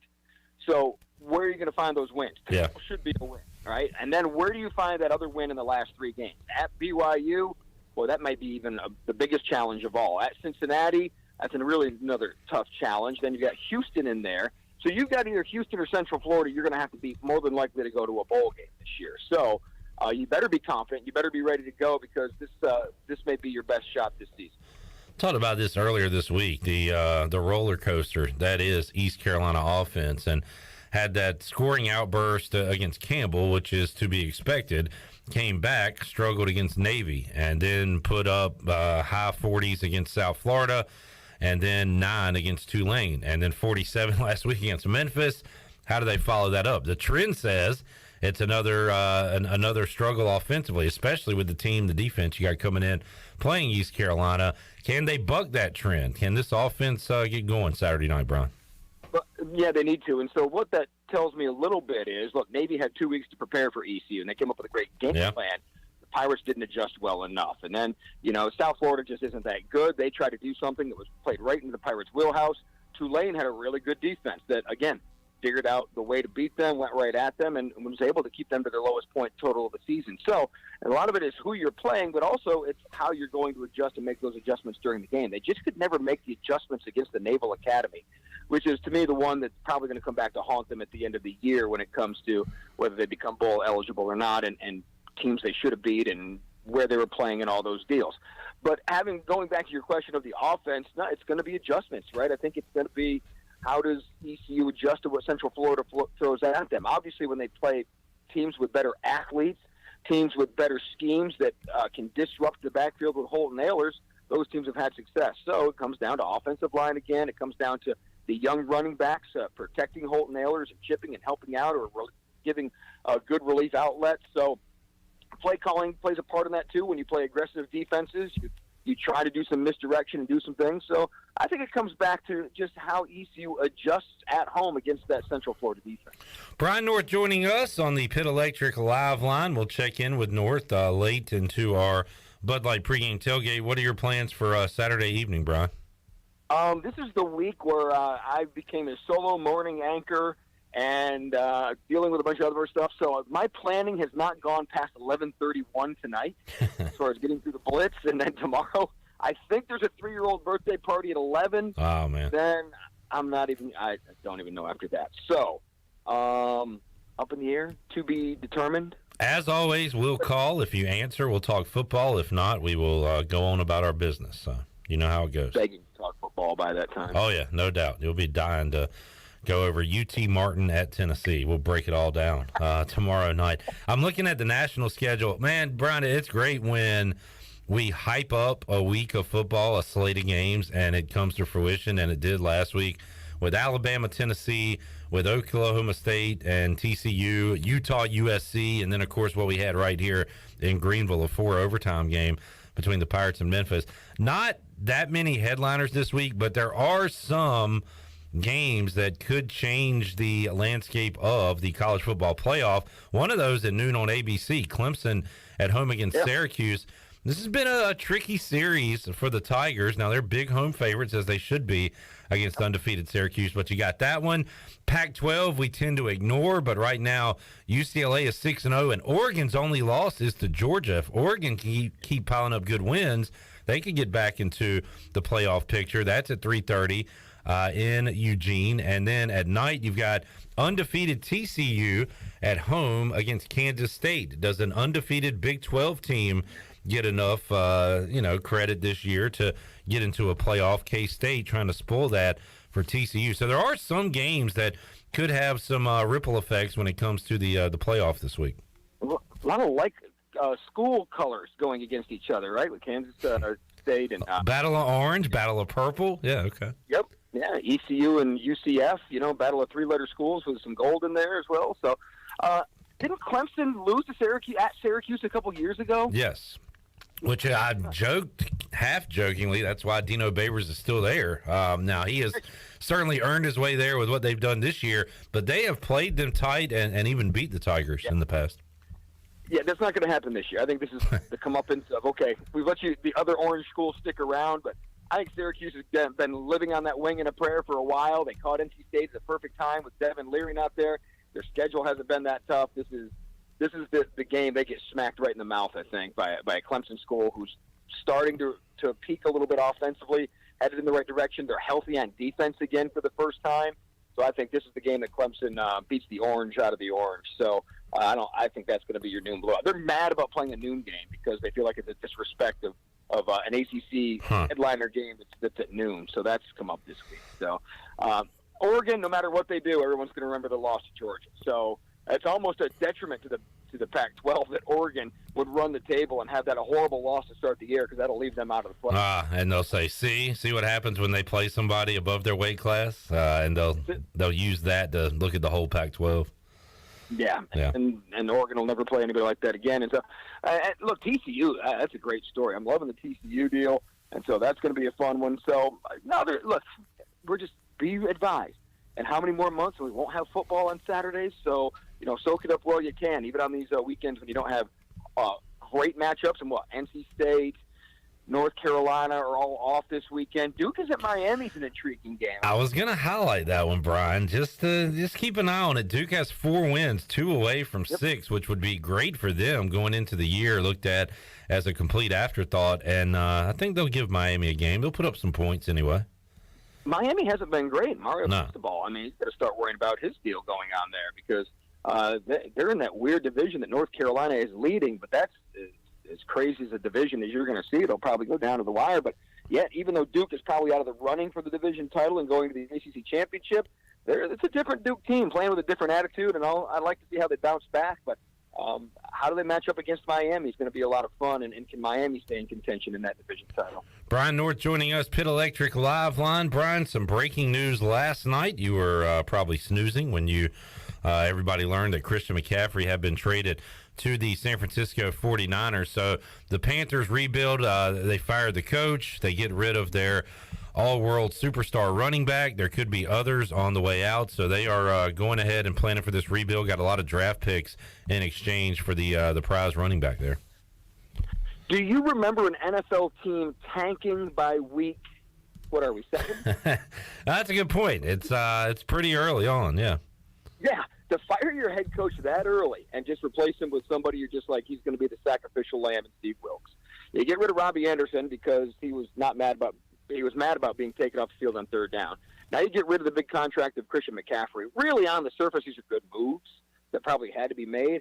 I just don't ever remember a team going and tanking by week 7. Yeah, it's going to be tough to keep the number 1 pick out of the Carolina Panthers' hands this year because so now you've got P.J. Walker starting at quarterback again, Sam Darnold coming back, Baker Mayfield there, and then Jacob Eason. Yeah. That's your quarterback room right now, and I think a good prop bet in Vegas would be who starts the most games at quarterback for the Panthers for the rest of the season because it's going to be a train wreck back there. Now Chuba Hubbard, who was probably elated to be the new starting running back for the Carolina Panthers, just realized he's now the new starting running back for the Carolina Panthers.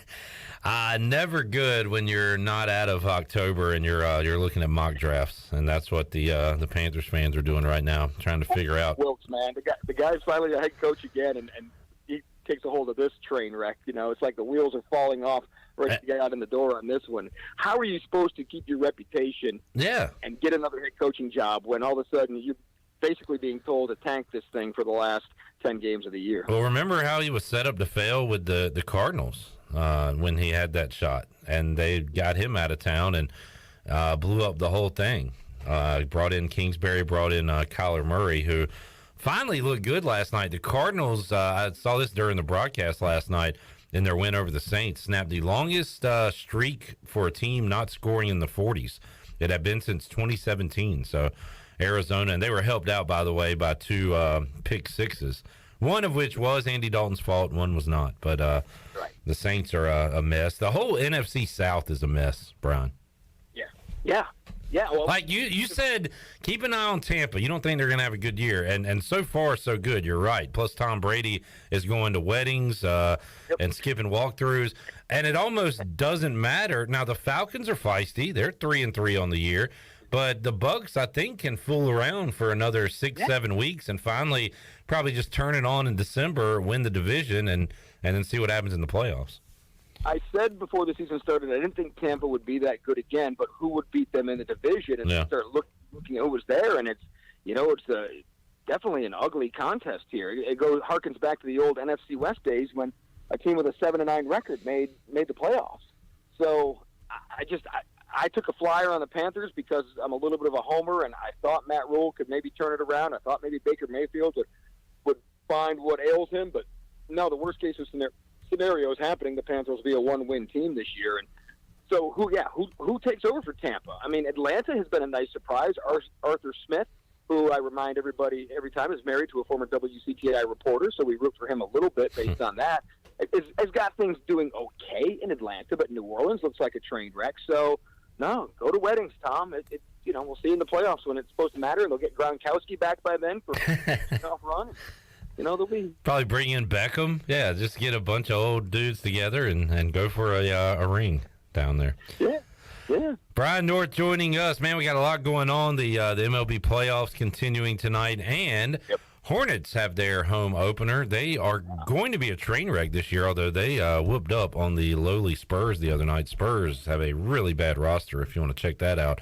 But tonight going to be a different story.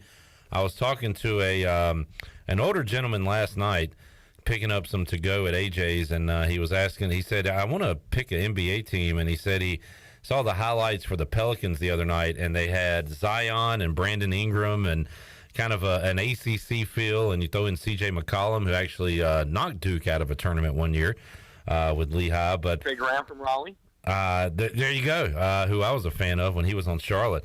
They got something going there, especially if Zion's healthy. The other night, their box score was just like they wanted it. Ingram, Zion, McCollum, all with 20-plus points.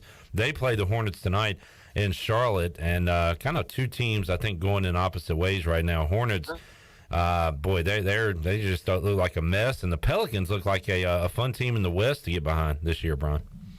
Really big, long roster, especially along the front lines with Ingram. Now you've got Zion.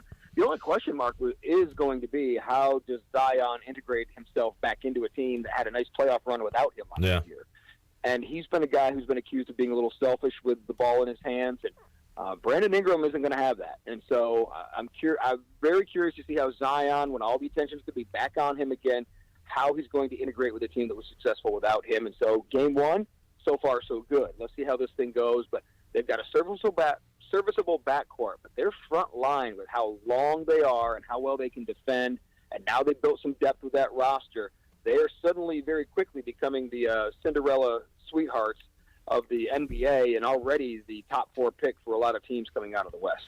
Our buddy Todd Graffinini going to be on the call tonight, former Tulane play-by-play voice with the Pelicans and the Hornets. All right, Brian, appreciate you joining us today, man. Have a great weekend. We'll try to check in with you and save you from a birthday party and whatever else you got going on tomorrow night. Oh, my God. I'm still trying to figure out a way to sneak out. The hard part on Saturday night is I'm so tired from being up early all week long. Yeah. Really, if I can get the kids to bed at a certain time and say some really nice things to my wife, maybe I could sneak out and get up there for like second quarter on. But I'll have to test the the gas engine, the Right, yeah. Even like you said, if you do have that permission and ability, you don't have the power, the strength to do so. So it's rough. It used to be Friday and Saturday nights are my catch-up nights when I would get some sleep. Now in high school football, I don't have Friday nights. So Saturday nights are my catch-up, and now ECU's playing 7:30 games, which is killing me. So, but we'll see. You never say never. Living on a prayer, Clippy. Living on a prayer. There you go, halfway there. Thank you, Brian. We'll talk to you soon, man. Sounds good, brother. Brian North joining us on the Pit Electric Live Line Friday edition of Pirate Radio Live. One more guest to get to, so let's take a break. We'll come back. Mark Greenhalgh, host of the Golf Shop Radio Show, will join us on the other side of this timeout. More to go on Pirate Radio Live after this.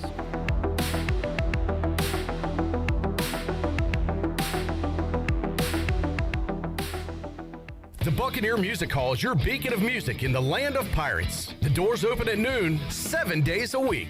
And the Buck has live music every night, along with football. Monday is open mic night, the first Monday of each month. Tuesday, it's karaoke with DJ Captain Morgan. Wednesday, it's acoustic night. Thursday, it's the dance party with DJ Kid Scene and live music every Friday and Saturday night with the best bands on the East Coast. Follow the Buck on Instagram for information and schedule of events. This season, party like a pirate at the Buck. Flight by Yingling. It's the next generation of light beer. For those who don't follow trends, but craft them. Flight by Yingling is 12 ounces of uncompromised refreshment from America's oldest brewery. With only 2.6 grams of carbs and 95 calories, this is premium refreshment 6 generations in the making. Don't just raise a glass, raise the bar. Flight by Yingling. Available wherever beer is sold. DG Yingling & Son Incorporated, Pottsville, Pennsylvania. Please enjoy responsibly. Hi, this is Jeff Charles for my friends at Ed Watkins Marine. I've known Ed personally for years, covering his winning performances on the football field and on NASCAR's pit road. Now Ed is winning on the water, and you get to win too. You win with awesome prices on boats from Ed Watkins Marine, and of course, great service after the sale. If you're looking for a new boat, contact Ed Watkins Marine today. They will deliver anywhere. Find them online at edwatkinsmarine.com and tell them the voice sent you. Welcome to US Cellular, where new and current customers choose any phone they want for free. Free? Even the one with 5G and lots of storage? Free. And the one with the latest everything? Free. At US Cellular, any phone you see is free, whether you're a new or current customer. US Cellular, America's locally grown wireless. Terms apply. See uscellular.com for details.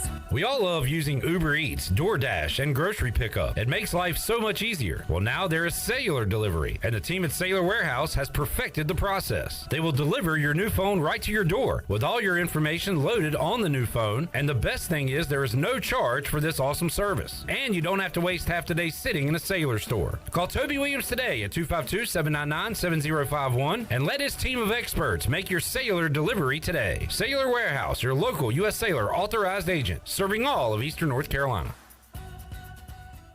Do you need custom t-shirts, apparel, or promotional items for your business, organization, or event? Keep it local. Print it local with University Sportswear. University Sportswear ENC.com is your one-stop shop for all promotional products for your business. With over 1 million items to shop from, University Sportswear ENC.com offers high-quality products at prices to fit any budget. Visit University Sportswear ENC.com for contact information and to get shopping. University Sportswear ENC.com, the official sportswear provider of Pirate Radio. It's bow time. Why are Bojangles Chicken Supremes called Supremes? Well, with golden crispy chicken tenderloins this juicy, tender, and full of bold flavor, what else would you call them? Superbs? Nah, that would be weird. Get your Chicken Supremes combo today with a scratch-made biscuit, your choice of fixin', legendary iced tea, and have you heard there's a new sauce in town? Try our new creamy buffalo sauce when you get a Chicken Supremes combo today. It's bow time.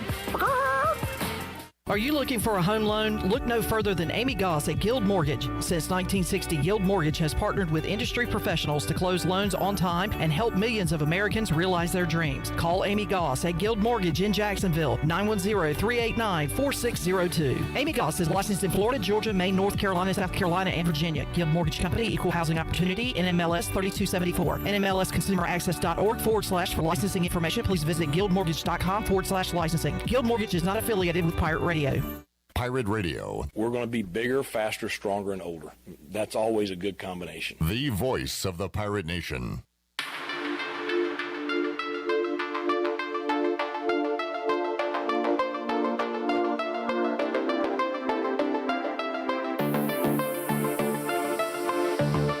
listening to Hour 3 of Pirate Radio Live. This hour of PRL is brought to you by Bud Light, reminding Pirate fans to stay in the game and drink responsibly. Bud Light, the official beer of the ECU Pirates, and proudly distributed by Carolina Eagle Distributing since 1989. Now, back to the show. Welcome back to the show. East Carolina Chrysler Dodge Jeep Ram is a family-run dealership that creates a family-like atmosphere for their customers. East Carolina Chrysler Dodge Jeep Ram has one of the biggest used car inventories in eastern North Carolina. Shop online today at eastcarolinachrysler.dodge.com. East Carolina Chrysler Dodge Jeep Ram on the corner of Greenville Boulevard and Memorial Drive. Go Pirates! Now let's send it back into Clip Brock, who is very excited for this song he's listening to. At night, I think of you. I want to be your lady, baby. If your game is on, give me a call, boo. We were jamming to that during the break. That was good stuff. And why? I don't know, but I'm glad we did. Did you break out a Kirk Cousins gritty? Or it was Mike Gesicki gritty? Yeah, I was doing whatever the trendy dance the running man? the Running Man dance that went with that song when it was popular. No, I thought the Running Man was MC Hammer. But now I can definitely. Is this a different kind of Running Man dance? I can definitely break out a gritty. All right, fair enough. I don't know my dances, but and it's not Mike Gesicki, man, because Mike Gesicki, mine's way better than Mike Gesicki. All right, fair enough. That boy crazy. Let's head out to the Pit Electric Live line and talk to Mark Greenhalgh, Golf Shop Radio Show. He joins us here on Pirate Radio Live. Greenie, how you doing today? I'm doing great. Clip, how you doing? I'm fantastic. Greenie, I asked you earlier today if you'd be available for the show, and your previous responses have been yes, yes, sir, yep, things like that. Today I got a YEPPE, which I read as Yeppy, and I'm assuming, is this, are you part of the Zappy Hour? Are you on was that a Zappy reference there? No, that might have just been forgetting the R for Yepper. Okay, I thought you were head over heels for the Patriots quarterback, which maybe you are. Are you a Mac guy or a Zappy guy as Mac gets back healthy? I'm whichever one wins football games, man. Look, Zappy's played against two pretty crappy defenses, so we'll see what happens when, if he plays this week, if he plays a little bit better defense, but in the Bears, but I don't know. I mean, I think they're asking both of those quarterbacks just to not make mistakes, and you've seen Mac Jones make a few mistakes in the first couple games that cost him maybe, but you've also seen some guys drop the ball and some fumbles and some bad timing for Mac Jones. So I'm fine with either one. Just whoever wins the football game is all that matters to me. And classic Patriots these last 2 weeks. So they got the highest scoring, highest passing offense in football in Detroit. They shut them out, and then last week they go to Cleveland. What do the Browns do each and every week? Even if they don't win, they run the football, hold Hunt and Chubb down to under 100 yards. So just when you're ready to count the Pats out, count Belichick out, they go out and do stuff like that. So still hope for you Pats fans, I guess. Well, there was the big thing going around that, the last two times that the Patriots started 1-3, they won the Super Bowl. So it's like trying to focus on that, but whatever. Just win football games and let it take care of itself. While we're talking football, your Clemson Tigers at home against undefeated Syracuse. And somehow Dino Babers and the Orange have given the Tigers issues over the years. They've beat them before. Clemson is a 2-touchdown favorite, and they should be favorites tomorrow noon on ABC. Are you worried at all about this Orange team that has given Clemson fits in the past? I think if it was on the road, I'd be a little more concerned because it just seems like an odd place to play up there in the Carrier Dome, and if you're not used to playing there, then it's a weird environment. But being at home, I don't think there's going to be much issue. Looks like the defense is finally kind of rounding into form. Brian Bresee will be back with a full week of practice underneath his belt. They got some guys back in the secondary, so I think this defense is only getting stronger. They're a little irritated that they let up a couple of late touchdowns against Florida State when that game was in the bag. So I think you're going to see a little bit better effort by the defense, and the offense has just kind of been taking what teams have been giving them. And if you want them to run the ball, they're going to run the ball. If you give them short passes, they're going to take the short passes. If you're going to move up, I think they're going to take a chance downfield. So it's nice to see that the offense is able to adjust and DJ has kind of settled in. Greeny, looking at the rest of the way, you've talked about that Notre Dame game at Notre Dame coming up on November 5th, and then 3 home games to round out the year: Louisville, Miami, South Carolina, and then a championship game, which looks like it might be against the North Carolina Tar Heels, and there will be a lot of orange in that stadium as well. So if Clemson runs the table, looks like they're going to be in the college football playoff. Although, do you look around week to week, Greeny? We've kind of highlighted this week's games to keep an eye on. UCLA's undefeated, taking on Oregon in the Pac-12. TCU still undefeated in the Big 12. They take on K-State this week. And then you've got the SEC, which might be kind of eating each other, especially if Georgia beats Tennessee later this year. So while you're watching your Tigers, do you kind of look around at what else is going on in the college football playoff landscape? Yeah, I mean, I've always felt like if Clemson handled their business, then they would, and go undefeated, that it's hard to leave them out just because of their reputation. I mean, we always say that, and it would have been nice if the Notre Dame game was a little bit, Notre Dame had been taking care of their business, but their early season stumbles kind of cost them a little bit. But anytime you go into Notre Dame and win a football game, you get some bonus points out of that. But, everything else will take care of itself. I mean, the SEC teams, somebody's got to lose, right? You said Georgia, Tennessee. I mean, you go to Ohio State, Michigan. Somebody's got to lose there. You got to think TCU maybe makes the run and could slide into the 4th spot. Like if all the SEC teams do feed on themselves. Again, UCLA, USC, probably one of those two, is going to beat each other. So, there's a lot of possibilities going out there. I mean, TCU's got to, beat Kansas State, West Virginia, Texas Tech, Texas, Baylor, Iowa State. It's just hard for a team that's, is kind of new to this stuff to get more pressure and see how they handle it. But I think they may be the only team that could slide into that 4 spot. Mark Greenhalgh, Golf Shop Radio Show, joining us. We also always talk some football with Greeny here on Fridays. Mark, and we get to golf, and hate to do this right off the bat, but we'll go off the course, off the greens. I saw that the PGA Tour filed a federal lawsuit Thursday against the Saudi Arabia's Public Investment Fund, governor of the fund that finances the Live Golf Tour. So what are the bullet points on this, Greeny? What do we need to know about this? It's the same. I think they're fighting back, and I think that's what you're going to look at is that you've seen them counter sue, and you've seen different things like that happen, and I think they're making their stand, and basically they're trying to say, hey, that you guys are not doing the right thing, and we're kind of coming back at you. So, I think this is kind of fighting fire with fires, and they're trying to get some of this stuff thrown out, and they're trying to show that these guys have done some underhanded stuff, and I think that they're going to say that, hey, they were trying to tear down the PGA Tour while they're suing us at the same time and offering these guys all this money and offering them money to try and steal our players. And it's going to be interesting to see how this thing continues to play out. Greeny, what do you keep an eye on when it comes to the CJ Cup in South Carolina going on this weekend? Yeah, well, Rory McIlroy has a chance to move to number 1. So that's one of the things to look at with Scotty Scheffler hanging on to that for quite some time. So it's one of those deals where I think if Rory finishes first or like solo second, that he's got a chance to move up to number 1, depending on what Scotty Scheffler does. But again, these are the events where you look at there's some top players in the field, there's some other guys that have gotten in from various ways, and you just kind of look and see from these events, like who's making the move, who's maintaining. And, you got a guy like Kurt Kitayama right now who's on the outside looking into the top 50 in the world golf ranking. He's currently in 2nd place, and he's number 56 in the world. Maybe he has a really good week. Maybe he wins this week or, a top 2 or 3 finish. That propels him into the top 50 in the world. And lo and behold, now he's in all the majors next year. On the flip side of that, we've kind of been watching Harold Varner III flipped another spot this past week down to 47. And you got to think with the events that are left on the schedule for the PGA Tour, there's like 7 or so events that it's going to be hard for Harold Varner III to maintain in that top 50 and be automatically qualified for the majors next year.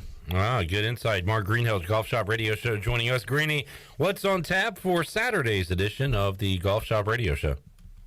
Well, we're going to talk to the 5 Club Pod host, Gary Williams. He's going to be live down at Congaree, so we'll kind of get a feel for, maybe what the players are rumbling about in terms of the lawsuits and all the stuff that's going on. I know Rory fired back at Phil again, so that'll be interesting.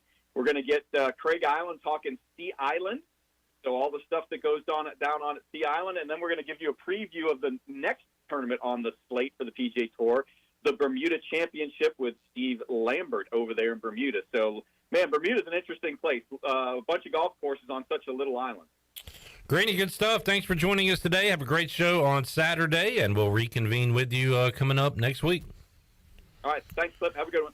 Mark Greenhalgh, Golf Shop Radio Show, joining us on this Friday edition of Pirate Radio Live. He joined us on the Pit Electric Live line. Pit Electric is hiring. You can join their team. Go to pitelectric.com. They have been Eastern North Carolina's premier electrical contractor for the past 40-plus years. So thanks to Pit Electric for their support of the live line. We'll be going to that quite often on Saturday evening into Sunday morning on the U.S. Sailor fifth quarter call-in show. East Carolina and UCF going at it. Check us out, ride along with us, and watch some games with us coming up Saturday at 3:30. We're going to have a good time. So if you're at your tailgate, if you're at home, wherever you are, pick us up on radio, Facebook, YouTube, however you choose to indulge in Pirate Radio, and we'll be having a good time here in the Pirate Radio studios and enjoying some Parker's barbecue as well. Looking forward to that on a football Saturday.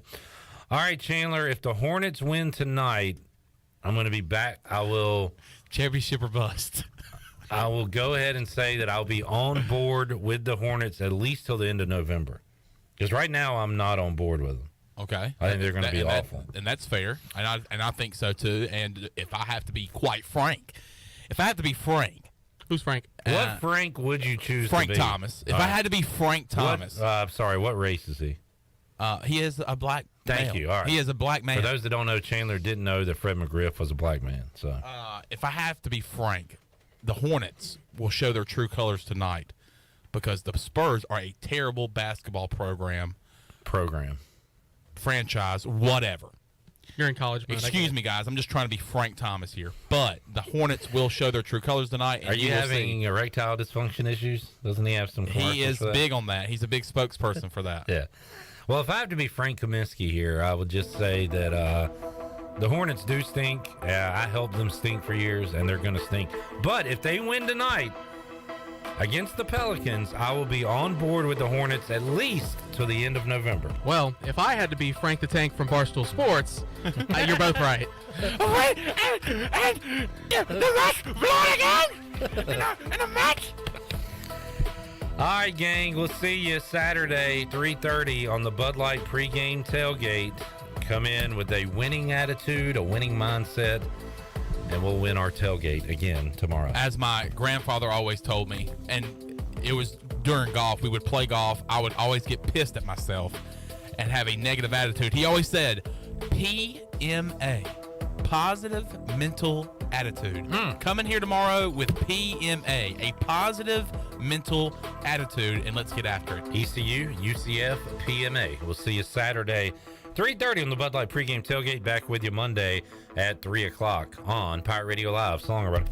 Thanks for listening to Pirate Radio Live, an exclusive presentation of the voice of the Pirate Nation. This is Pirate Radio,